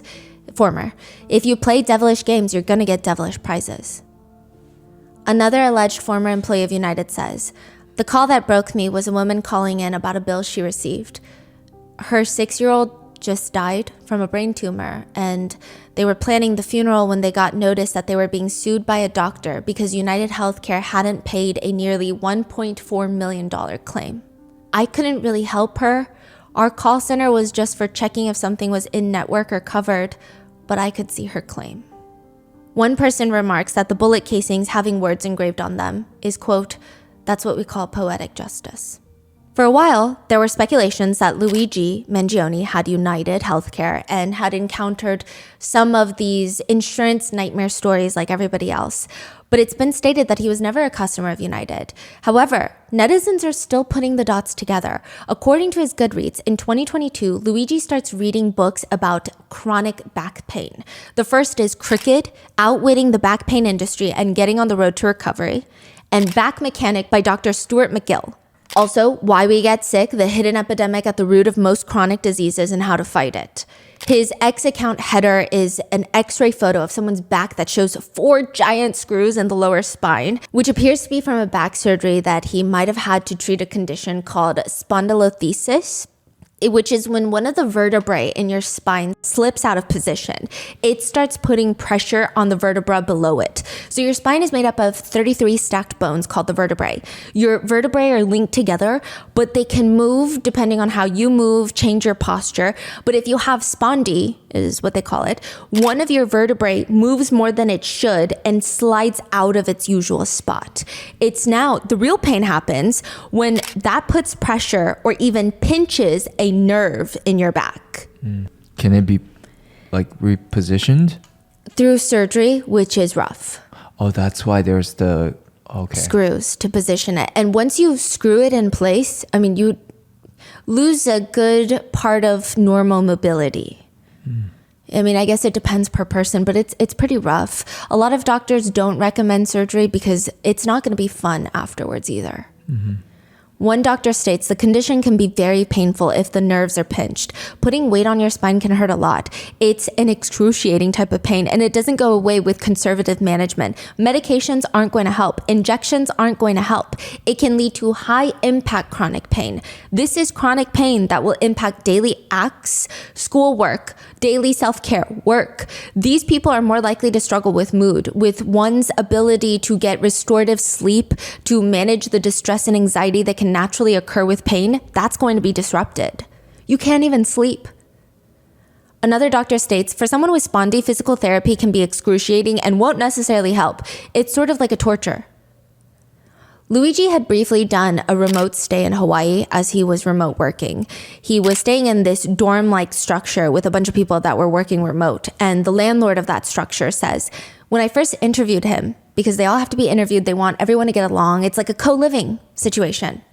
When he moved in, I remember he said he had a back issue and he was hoping to get stronger in Hawaii. Luigi allegedly told the landlord that he had chronic pain from a pinched nerve from a misaligned spine. spondy. The landlord states, he said his lower vertebrae were almost like a half inch off, and I think it pinched a nerve. Sometimes he would be doing well, and other times not. I mean, it was pretty traumatic and difficult that he just took one basic surfing lesson that beginners take. He was completely bedridden for a week. Oh, this is just from a little lesson that he took? No, so he had it already, and the doctors told him that he could be mobile. Oh, okay. And he should be mobile. So he takes one basic surfing lesson, and he becomes bedridden for a week. So it seems that it exacerbated it.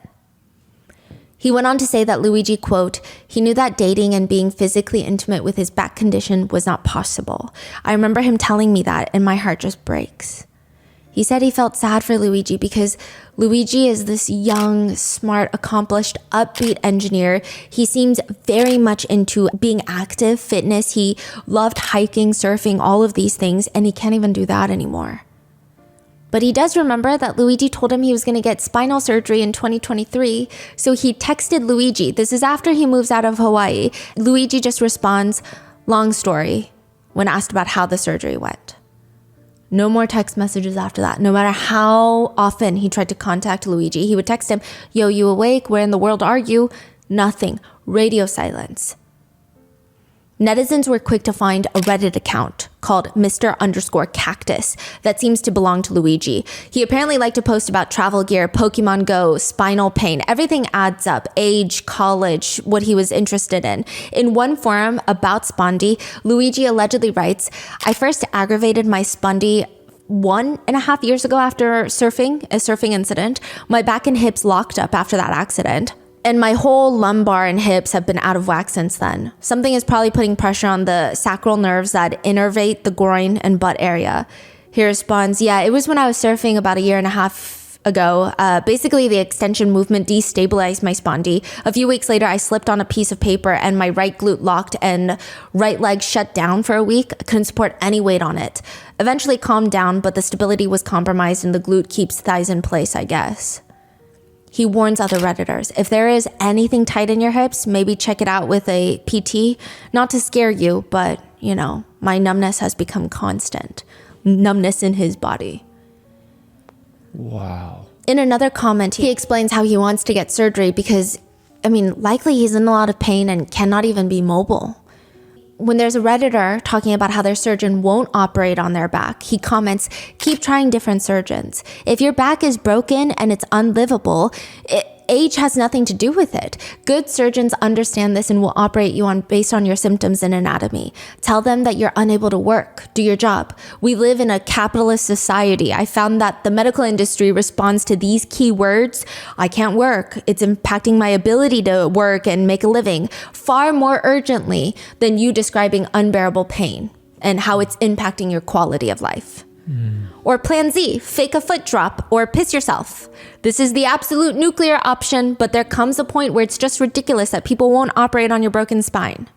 If this account is really Luigi, he's pretty consistent and positive with uplifting people that are suffering similar symptoms as him while acknowledging how debilitating they are. Because again, keep in mind, this is technically an anonymous account. He never releases his name, if this is him. He never says, hi, these are my friends, please look at my friends. Nobody knows it's him writing these comments. And when you see anonymous accounts on the internet, more likely than not, they are some of the most malicious people alive. But he writes to others, stuck being sedentary when you're an energetic person and used to being so active is one of the worst aspects of this. But there are still ways to keep your mind and body active while you heal. I spent a lot of time doing yoga, being mindful to avoid certain positions, which was very different for me than my typical routine of weightlifting and martial arts. But I actually have learned a lot and didn't mind the transition at all. Basically, there are still options. Using your body however it is currently capable will not only be critical for your mental health, but also helpful in your speedy recovery. There are always some activities that fall between your normal routine and nothing, even if it initially feels like it's the only option is being sedentary. Hope that helps. Sorry you have to go through this.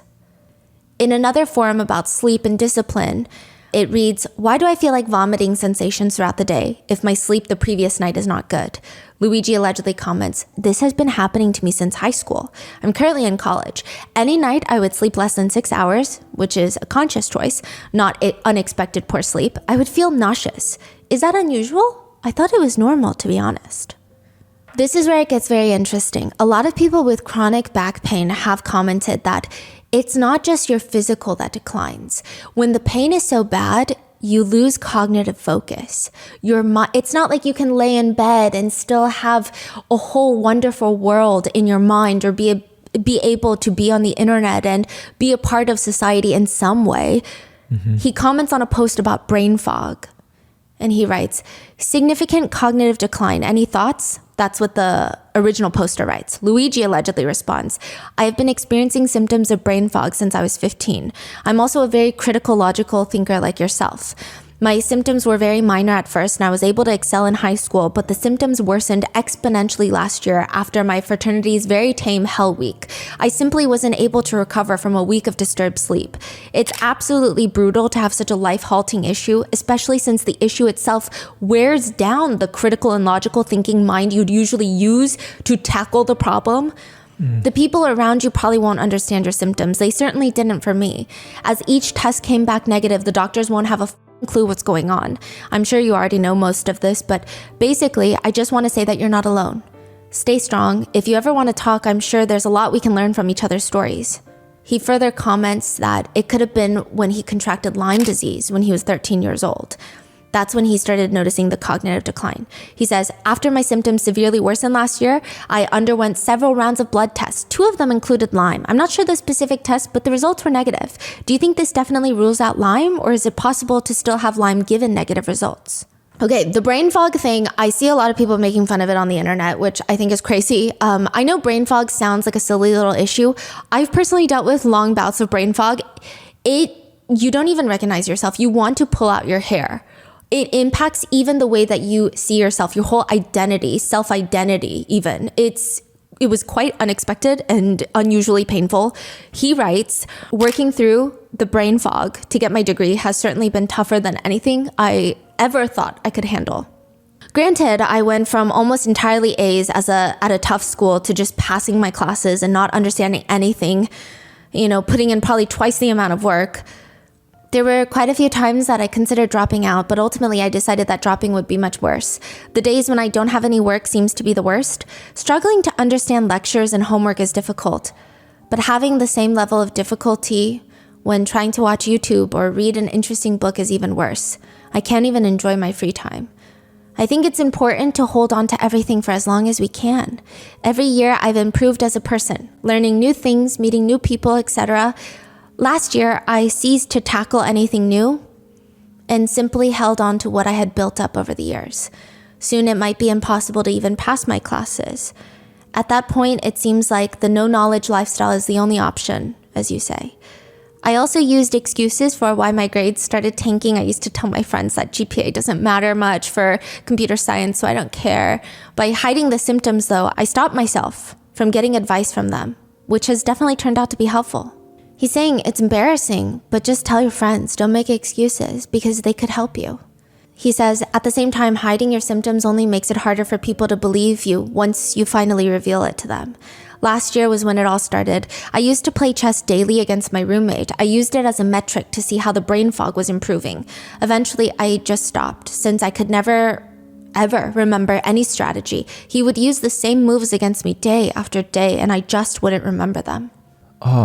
So is this like a separate medical issue that he's having, or is it related to his spine? According to his alleged Reddit account, it could be from Lyme disease. Netizens have argued both. Those with Lyme say, yeah, that sounds exactly what I'm going through. But also people with chronic back pain say, this is exactly what I'm going through. And the fact that he could potentially have both could have made it exponentially worse. And then there's also, at the same time, no help. Or at least it seems like he wasn't even satisfied, or something probably went wrong with the surgery, right? Yeah. When he say long story, it's not a good story. No. In another Reddit thread, he admits to having visual snow, which is a neurological condition that a person experiences persistent visual disturbances. It's like seeing static over everything, just tiny flickering dots everywhere. It feels like you're stuck in a snow globe, visual snow. It's considered a pretty rare condition, but one netizen says, the brain fog and visual snow can be symptoms of the back condition he has. The pain can be so unimaginable that it leads to that.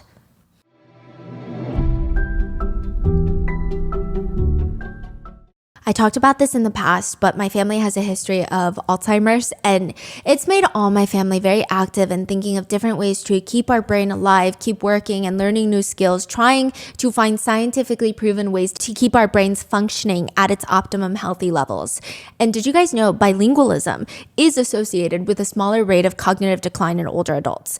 Studies have shown that bilingual individuals may exhibit symptoms of Alzheimer's and other cognitive disorders later than monolinguals, so people who speak only one language. And I always think it's the hardest thing to learn a new language, and it's because you have to find the time, you have to find the right teachers. But now it is easier than ever, and it's actually fun. And that's why I love working with Rosetta Stone. It is the most trusted language learning program that truly immerses you in the language you want to learn. The program is available online and on the App Store, and Rosetta Stone has taught millions of people new languages for over 30 years. Instead of those traditional textbook methods, which never really stick with me, they use a learning method called dynamic immersion. It mimics how you learn your first language as a baby by surrounding you in that language, encouraging you to learn naturally. Rosetta Stone's True Accent feature will ensure that you get the vital feedback and your pronunciation, regardless of if you have a partner who is fluent in that language or if you're learning by yourself, is perfect. Don't put off learning that language. There's no better time than right now to get started. Today, Rotten Mango listeners can get Rosetta Stone's lifetime membership for 50% off. Visit rosettastone.com/rotten. That's 50% off unlimited access to 25 language courses for the rest of your life. Redeem your 50% off at rosettastone.com/rotten today for yourself or as a gift that keeps giving.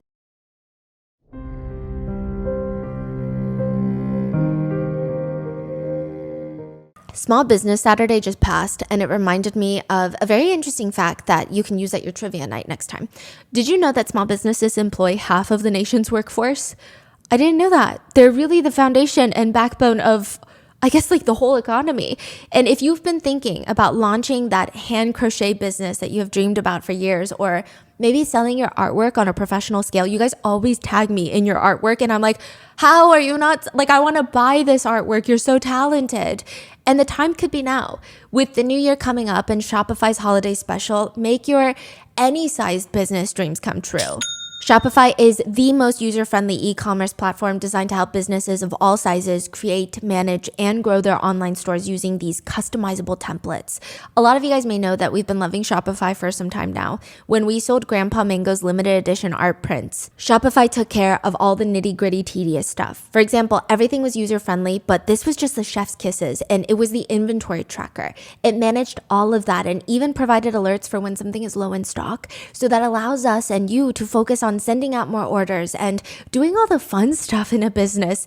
If you have a physical location for your shop, Shopify's point of sale system and checkout tools will work in tandem with your online store's inventory management as well. So once you start selling both online or in person, Shopify makes getting paid simple by instantly accepting every type of payment.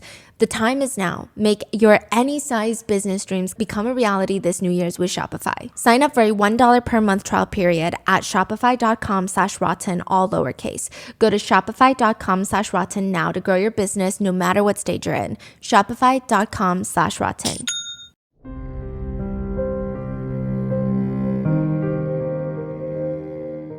One netizen who claims they have the same condition as Luigi, they write, I would often end my days whimpering on the floor because I couldn't keep going that day. I almost passed out in an airport bathroom, then realized I had been peeing on my shoe. It's hard to think when you're in that much pain. If your brain starts to shut down from the pain, it can affect your vision and give you visual snow. But it seems like, according to the Reddit comments that he's allegedly leaving, he seems optimistic about getting this surgery that he allegedly had in 2023. Prior to the surgery, he comments, the doctors, a bunch of them decided no operation is required for me anytime soon, but basically recommended I avoid any and all physical activities outside swimming and physiotherapy. Bizarre yet common advice from sedentary people who don't live life to the fullest. In my opinion, if your spine is broken and unstable to the point where you can't run, Do you want to be walking around with it? What are you going to do? Wait until you take a bad fall and the instability causes some real nerve damage and you need surgery? The same account posts after getting the alleged spinal fusion surgery in July 2023. He writes that within days he was able to sit up on his own, stand, and even walk just fine. He says, quote, "The surgery was not nearly as scary as I made it out to be in my head, and I knew it was the right decision within a week." So it sounds good in that moment? Initially, but perhaps the surgery did not go as planned because one of his close friends allegedly states the back surgery is what changed everything for him. He went absolutely crazy. They said he went off the grid. He did not talk to his family. He did not talk to his friends. Nothing. He was solo traveling. Some state that he was probably in Japan for a brief moment in time. His friends were trying to tweet at Luigi saying, "Are you okay? What's going on with you?" They say, "Hey man, I need you to call me. I don't know if you're okay or just in a super isolated place and have no service, but I haven't heard from you in months. You made commitments to me for my wedding, and if you can't honor them, I need to know so I can plan accordingly." October 2024, another tweet. "Hey, are you okay? Nobody has heard from you in months, and apparently your family is looking for you." November 26, 2024. "Thinking of you and prayers every day in your name. Know that you are missed and loved." November 27th, 2024. They just keep at Luigi, his handle. One of Luigi's friends said that he sent him an x-ray of his back after surgery, and they said it looked heinous. It just giant screws going down his spine. And this new information has caused a lot of netizens to relate to Luigi's story. I feel like everybody knows someone or they themselves have been directly impacted with the torture system that is the healthcare system in the United States these days. But some netizens don't care. They say, "This is not an excuse. I had the exact same surgery at 21. I am now 46 years old. I live my life in pain and I've had multiple surgeries since. And you know what I didn't do? Murder someone." To which one netizen responds, "Do you want a high five for that?" Others point out that we're all on the same side. Did you not just read what you posted? They write, "Sounds to me like you've suffered needlessly and terribly at the hands of private insurance companies. I don't think you should be so self-congratulatory about not killing someone over it. Most people, of course, would not have the gall to throw their life away like that. But he did." Others comment, "Chronic pain can send someone off the deep end. It eats up the brain, the soul. I mean, really, I have been there." Another comments, "When chronic pain is really bad, even just a week or two with no relief day in, day out, it's hard to even want to be alive. If his pain was that bad and he was in this state, I would imagine he decided to do something of consequence before he died. He could have been at the end of his rope," insinuating that he could have made the decision to self-exit by this point. Another writes, "My dad has spondy, and when it first started, he turned into a person I barely recognized. The pain became so intense, he became bitter and threatening and upset. I get this." And remember how previously other netizens were saying, "Well, he's a coward for shooting Brian Thompson in the back." Mm-hmm. Some netizens point out that perhaps Luigi wasn't cowardly when he shot Brian Thompson in the back. They write, "Maybe it meant something." Regardless of Luigi's motive, Luigi has started what many netizens feel is a moment for class consciousness. I personally don't recall the last time so many netizens were united about something that is normally so divisive, which brings into the equation, what are Luigi's political ideologies? There have been debates on whether or not Luigi swings left or right, which there seems to be differing opinions, or maybe he himself is confused. He does consistently repost on Twitter famous podcasters and authors who typically have a more right-leaning audience. He also rated J.D. Vance's Hillbilly Elegy 3 stars, his book, which is not the worst rating, but considering he gave the Unabomber 4 stars, I'd say it's not a great thing. But he could be conservative and not a fan of the incoming administration. I don't really know. It's interesting that some netizens are trying so hard to figure out his political ideologies and see if he is in alignment with their own before deciding how to feel. I did see some point out, just for, I guess, being in depth, pointing out that there are red flags that he's read and rated biographies on Elon Musk, but he's also read the Hunger Games trilogy. So people are really confused because these two don't align. You know, Elon Musk, Hunger Games, they're not on the same page. He's also read The Little Prince. Some netizens cannot understand his political ideology based off his Goodreads account, believing there to be some green flags, some red flags. But one netizen comments, as an avid reader and librarian, I don't find his reading and ratings of some of these books as a red flag. I actually think it's really important to read things that are arguing oppositional views to your own. And some people are kind of losing the plot on this. One netizen comments that he rated Elon Musk's biography highly, so he is a red flag. Luigi is a red flag. To which someone responds, you can still appreciate something without agreeing with it. You can even give a book you disagree with high ratings if it gave you good insight into a new point of view or understanding that you, again, don't agree with. Others continue to argue, agree, but rating Elon Musk's 5 stars is a real red flag. He's wacky. To which someone responds, it was a biography of Musk, not a book written by him. You can dislike a person and still appreciate an author for a good biography. But then others point out that Luigi is very much into AI, so perhaps he is an Elon Musk fan. But some netizens also point out that he also seems to like Peter Thiel, and he has tweeted about him in recent years, which netizens don't like. Peter Thiel was a co-founder for PayPal. Interestingly, both Peter Thiel and Elon Musk are from the so-called dubbed PayPal mafia, which Elon Musk was fired from PayPal and replaced by Peter Thiel. So they're known to have a contentious love-hate relationship, but they both have very close ties to the incoming administration. Peter Thiel was allegedly the former mentor to JD Vance, the incoming VP. So their relationship is seemingly intertwined, and now people are calling into question, wait, whose side is Luigi on? But I will say, for this case, most netizens don't care. They don't care where he lies politically, at least not in relation to Luigi. They think regardless, this is a moment that we finally have to talk about healthcare, to open this meaningful dialogue. Do we really need it to be left versus right, when really what it is up versus down? It's who's at the top and who's being denied coverage and dying at the bottom. That's what it is. They're saying it doesn't matter your political affiliations when there are massive healthcare insurance companies denying your claims. They don't ask you, hey, do you like this person or this party or this politicians or this tech founder who's doing some crazy things? Like, do you like this person or that person? They don't care. And they're saying that anyone that's trying to have that conversation is doing a disservice to all those Americans that are getting denied coverage. Other netizens have taken to just joking about it. They think the fact that he favorited the bullet journal is kind of funny. They comment he may have misunderstood what bullet journal means. Additionally, many netizens really like Luigi based off of his Reddit account. His other accounts have his name and likeness. So all of his friends and family, probably the administrators at UPenn, can see his LinkedIn, can see his Twitter, his Instagram if they really want. But his Reddit account was more or less anonymous, and the way that he speaks, comments, and interacts with netizens, there is not a single mean comment.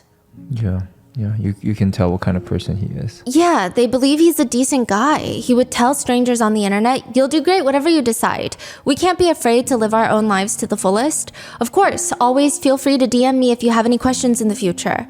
Sorry, you're also a member of this shitty back club, but know that you'll be fine, whatever you decide. Or surgery is scary, but the sooner you get past this, the better. Good luck with the neurosurgeon consult.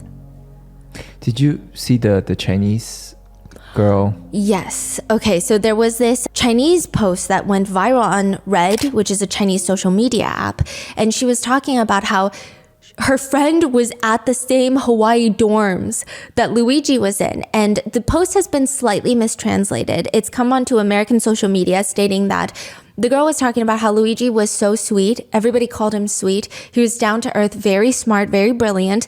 And anytime he would eat ice cream from the communal freezer, he would replace it. So that was how it was translated. And it went viral in America. And people are saying that is so sweet because most people won't replace ice cream that they ever ate. But the truth of the Chinese post is actually much sweeter, because the post is her friend had just mentioned in passing, like, oh, I ran out of ice cream.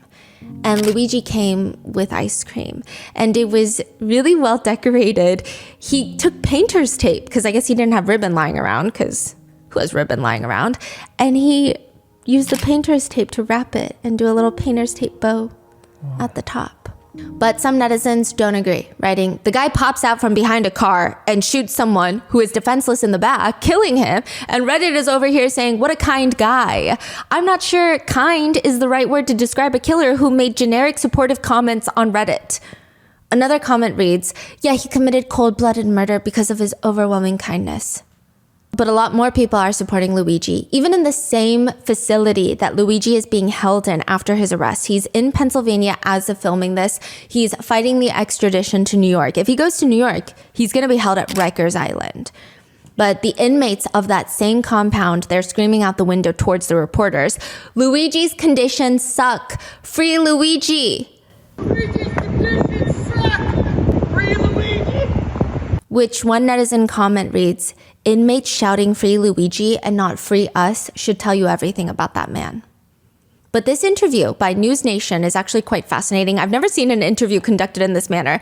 They told inmates, because the inmates were watching their show, so they told them to watch at a certain time. The inmates have TVs in their cells. They turn on the news and they can see Ashley, the host, talking. Then they have another reporter outside the prison and they can see him too, and he can see the inmates capturing all of this, and they're screaming out the window, responding to the questions being asked on TV. They're asked if their dinner was good, yes or no, and they scream, terrible, it was terrible, that's BS, because they release what the inmates eat every day, and they say, that's not what we're eating. Oh, like fake food, fake photos? Yeah. Oh my God. Like fake menus. The inmates later confide that they're getting punished for speaking with journalists. If they can hear me right now, to answer yes or no, does Luigi have television in his single cell?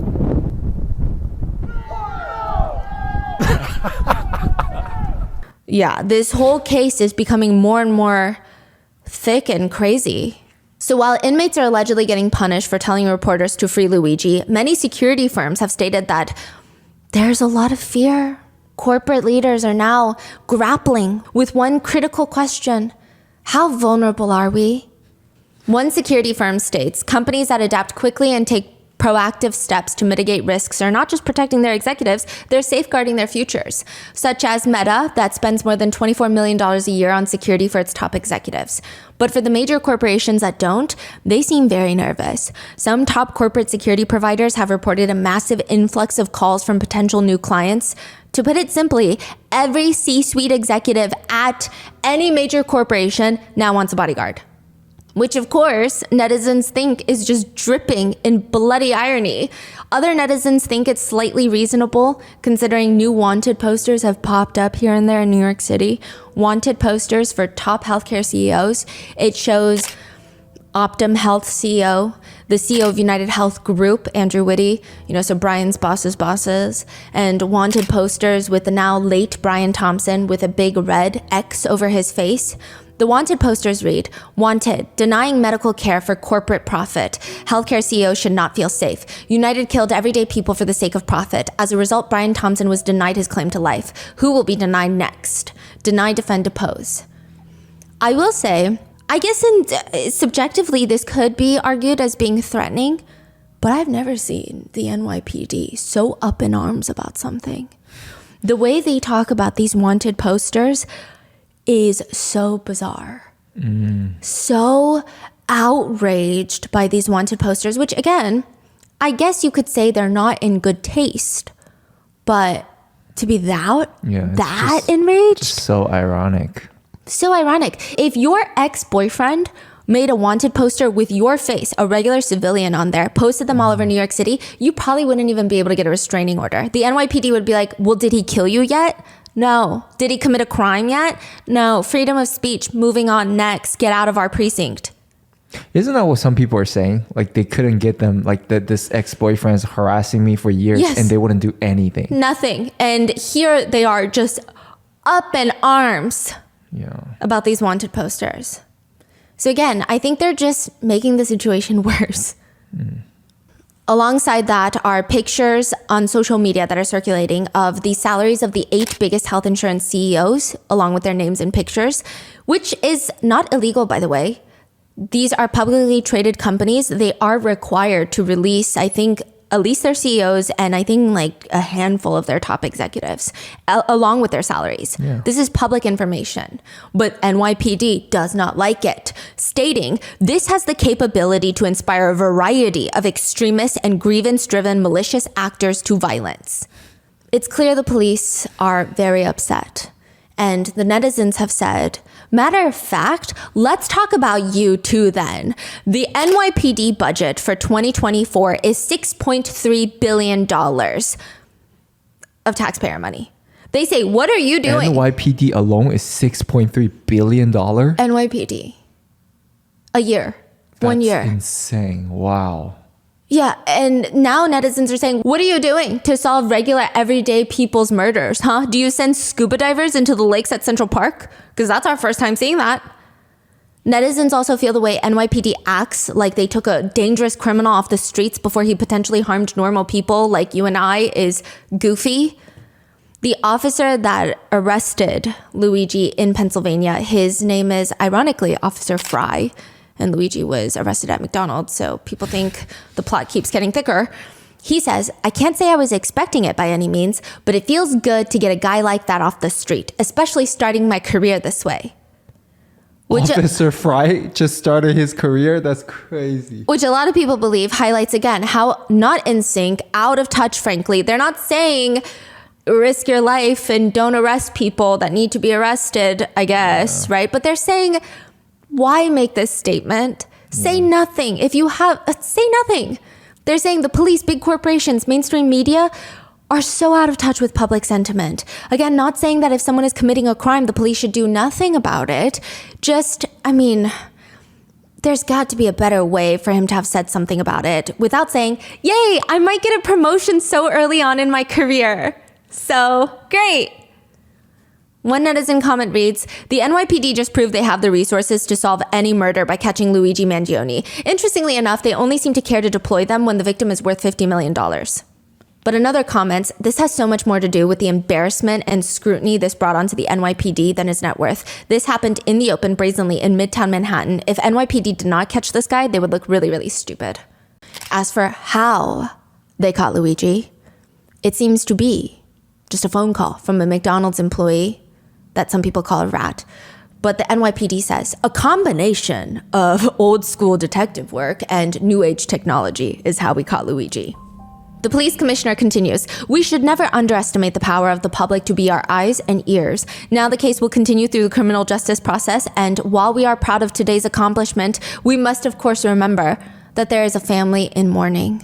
People say it's just another reminder of class consciousness. One netizen comments, all the effort and resources to apprehend him. If any of us were murdered, they would have no leads. There's a video of Eric Adams, the mayor of New York City, who is, I believe, still under investigation for his own corruption. He's calling Officer Fry from Pennsylvania, the one that arrested Luigi in McDonald's. Yes, and the mayor tells him, we as New Yorkers appreciate it. You did a great job. You took a dangerous person off the streets. You're going to be the most popular police officer in your town. I guess we found your guy. Yes, we as New Yorkers, we appreciate it. You took a dangerous person off the street. We thank you so much. Well, you're gonna be the most popular police officer in your town. And netizens said, okay, bet.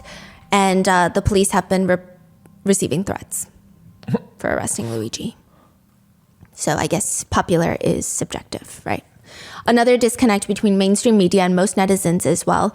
Some netizens think mainstream media is overdoing the theatrics.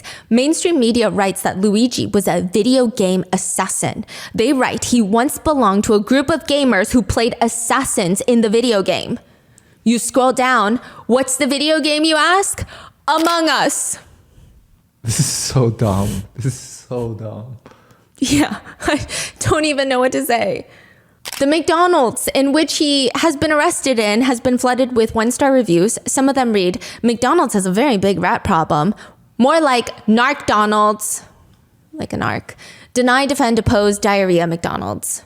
Another comment reads, I should have realized something was wrong when the person who took my order at this McDonald's had weird-looking whiskers. I didn't think much of it because I was hungry. But when I asked for cheese, they got really excited and their ears perked up. They're all a bunch of rats.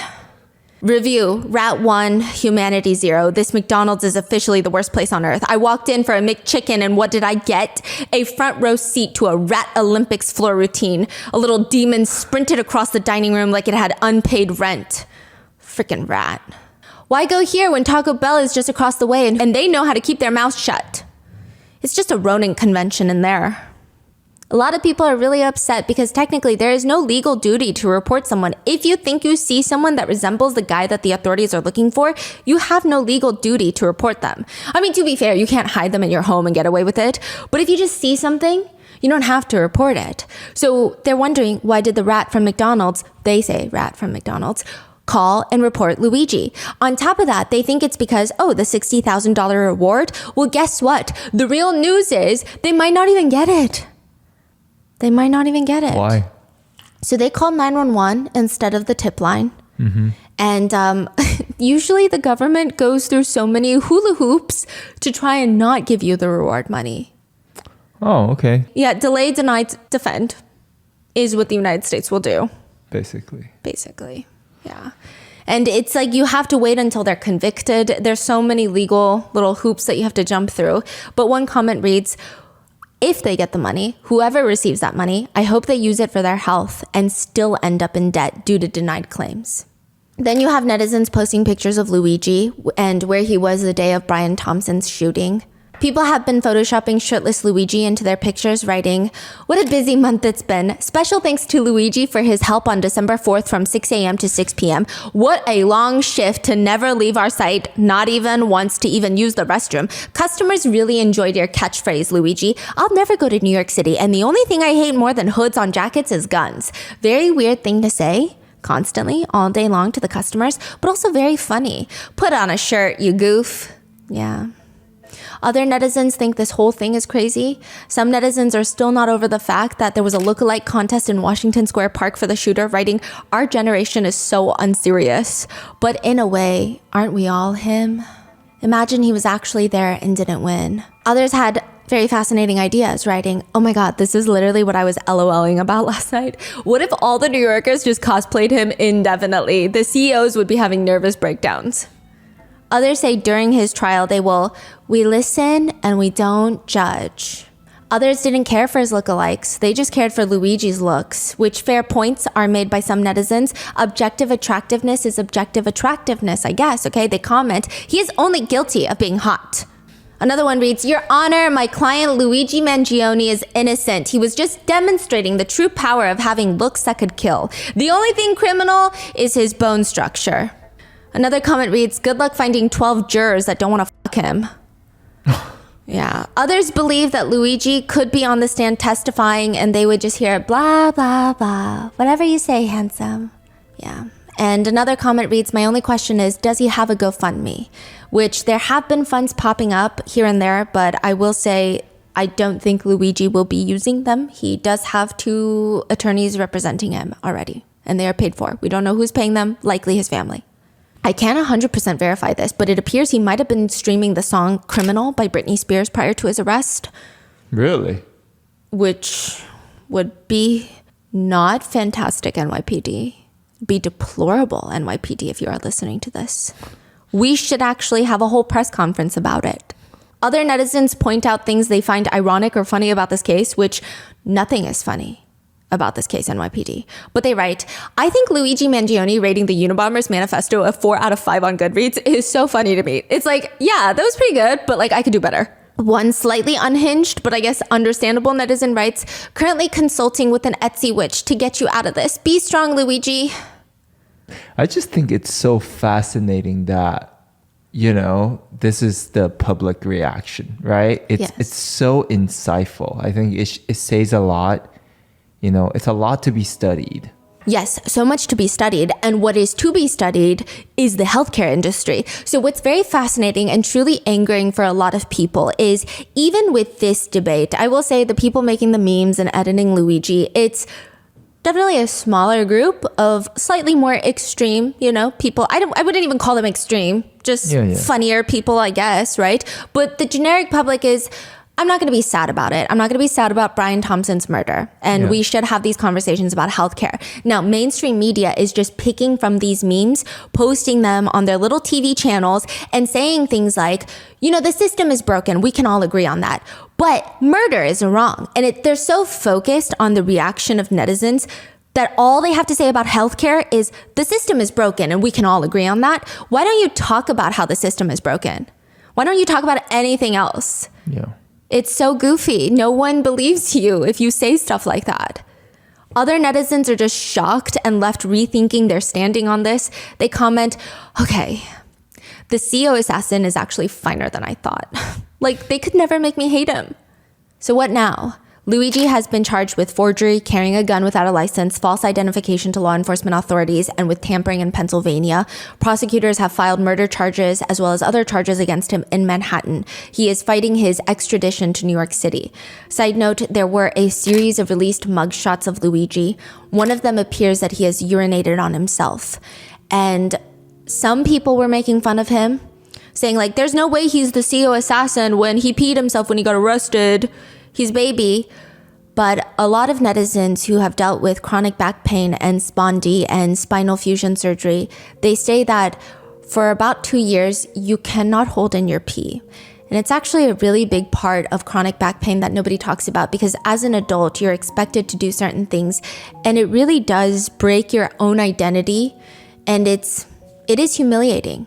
When you feel like you have to pee, you can no longer hold it like any other adult. You have to use the restroom right now. You cannot hold your urine.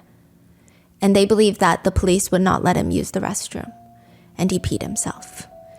And some netizens were actually pointing out, police have allegedly done this before, where if they really don't like a suspect, they'll try to get you to beg for things. They want to humiliate you. So they might have tried to get Luigi to beg them to use the restroom, and he might have decided he'd rather urinate himself. I think it was you that pointed this out, because we were talking about it over dinner, and you're saying he does hold his chin up high in that specific photo. Yeah. So it might... That photo's like, you can tell his energy, like...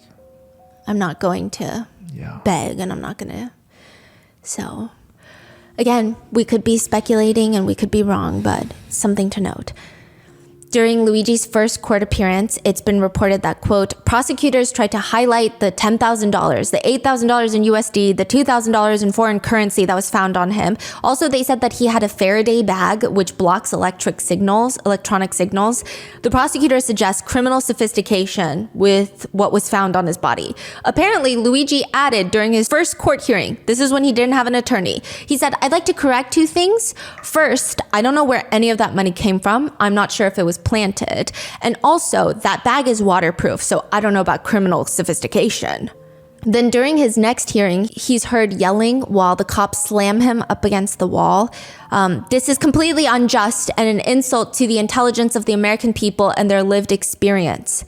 As completely out of touch, as an insult to the intelligence of the American people and lived experience. Which has opened the door to more conversations about the mainstream media coverage versus social media coverage. Mainstream media reports this as a violent outburst. They're almost framing him as this maniac. Some netizens have even stated, people are making jokes about this, but be prepared for the media to hand select photos that make him look as deranged as possible, which they've already started doing. They have started using a screenshot of him screaming where it looks like he's almost snarling at people. Yeah. Mainstream media also has reported that, quote, thanks to the hero McDonald's worker, that a dangerous criminal is behind bars. Yeah, and they say this is the same mainstream media that believe McDonald's workers don't deserve a living wage. Suddenly they're heroes to them. Another mainstream media host actually wished Luigi to die in prison.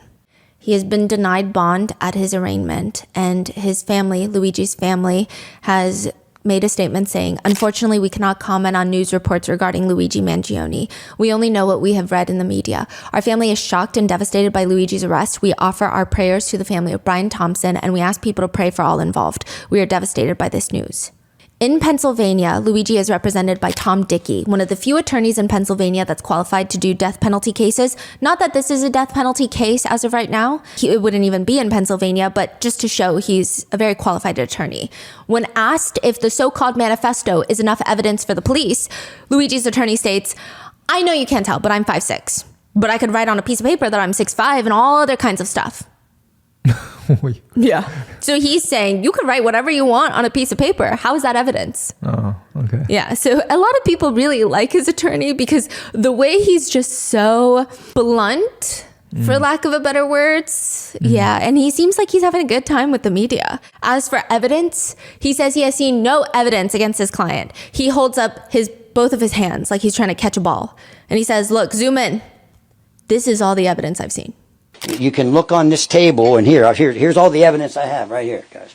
So zoom in as close as you want to it. Nothing. He also admits when asked that, yes, according to his staff, people are reaching out to him, trying to offer to help to pay Luigi's legal bills. CNN straight up asks him, why do you think people are offering to help pay his legal fees?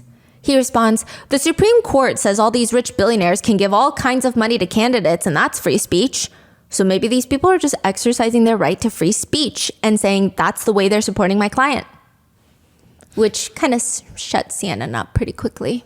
So that's his attorney in Pennsylvania. Recently, he just retained another attorney in New York who, interesting, has a connection to another case that we've been working on. She is the wife of his first name, Mark, I believe, Mark Agnifilo. He's representing Diddy. And she's going to be representing Luigi Mangione.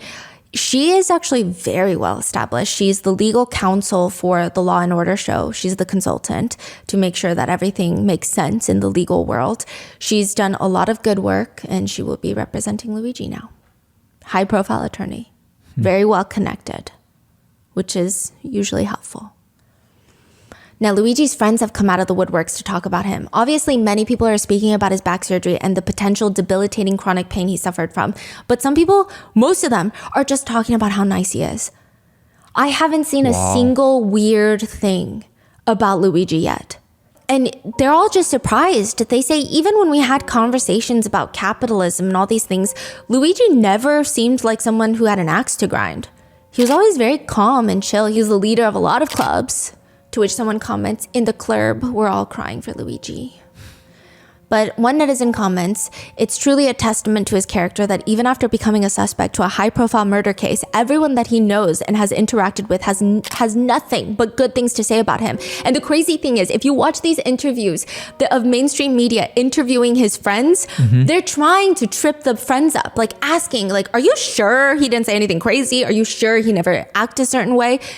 All of them are so steadfast, like, no, he was like the sweetest guy ever. And then within 3 minutes, they end the segment because I guess it's not entertaining. They're not getting what they want, which is someone to hate Luigi. So I will leave you with the last remaining public sentiments I could find.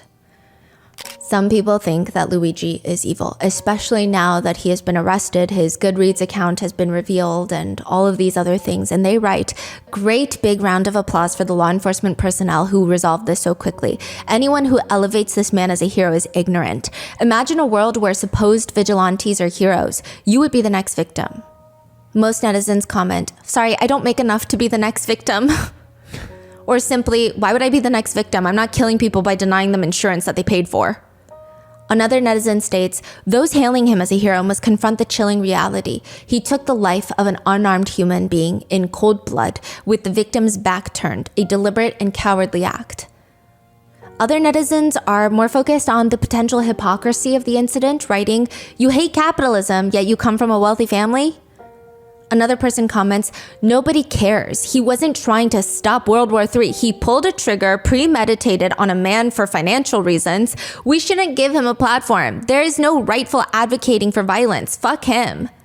Another writes, he is no hero and he is not God and he doesn't get to decide who gets to live. To which someone comments, neither can insurance companies. Heart. They comment back, and that's your justification for murder? What the fuck is wrong with you? What this man did was very sad, and he literally just ruined his whole life, okay? He could have used his privilege to help so many other people, but he was at the end of his rope. Or it's turned into a conversation about women loving criminals. Which, to be fair, I think there is a genuine case of it being alarming and hazardous to society, more so when people believe that they can change full-blown sadistic serial killers or think that a criminal is less guilty because he has badly done face tattoos. Yes, I do think it's alarming. However, I don't know if this is the most fitting case for that sentiment, but a bunch of men have taken upon themselves to say things like, oh, women love saying, I hate men because they're dangerous, but I love Luigi Mangione. writing, Luigi Mangione has showed us the dark nature of females once again. Which is such an odd take when there is meaningful conversations to be had, but go off, Tiny King. They also write, these people, they need years of therapy. To which a lot of girly pops have responded in the comments, I mean, yeah, but they won't cover it, so here we are. One Reddit post has been gaining a lot of traction this week. The title is, I'm disgusted to see how many people in America are okay with murder. And the body reads, I'm sorry, but I will never be okay with the killing of 60,000 Americans per year due to being uninsured or underinsured and not seeking medical care because of it. I will never be okay with American citizens committing self-exit due to being unable to pay medical bills. I will never be okay with the insurance industry in the US denying health insurance to sick and injured people because they want to maximize profits. Murder is wrong, that is all. To which the top comment is, murder is wrong, but if done through a corporation on a massive scale using tons of paperwork, well then, it's just a business, isn't it? But the general sentiment being, none of this has anything to do with Luigi or Brian Thompson. They write, I will be praying for the families of those who were denied services and suffered financial disaster, and those who lost loved ones because of needed services being denied. It's not about how attractive Luigi Mangione is. It's not about how awful the murder of Brian Thompson is. This is the true discourse we should be having. To which one netizen hesitantly responds, unfortunately, I don't think this guy is going to survive prison. I'm sure the elites want this guy permanently done. Others are considering nicknames for Luigi Mangione. Robin Hood, the Riddler, the Claims Adjuster, but some argue the defendant, murderer, killer. I guess the more fitting nickname depends on who you ask. And that is the current ongoing case of Luigi Mangione and the murder of Brian Thompson, the CEO of United Healthcare, which again, Luigi is innocent until proven guilty, just like anybody else in the system. But what are your thoughts on this case? Let me know in the comments, and please stay safe.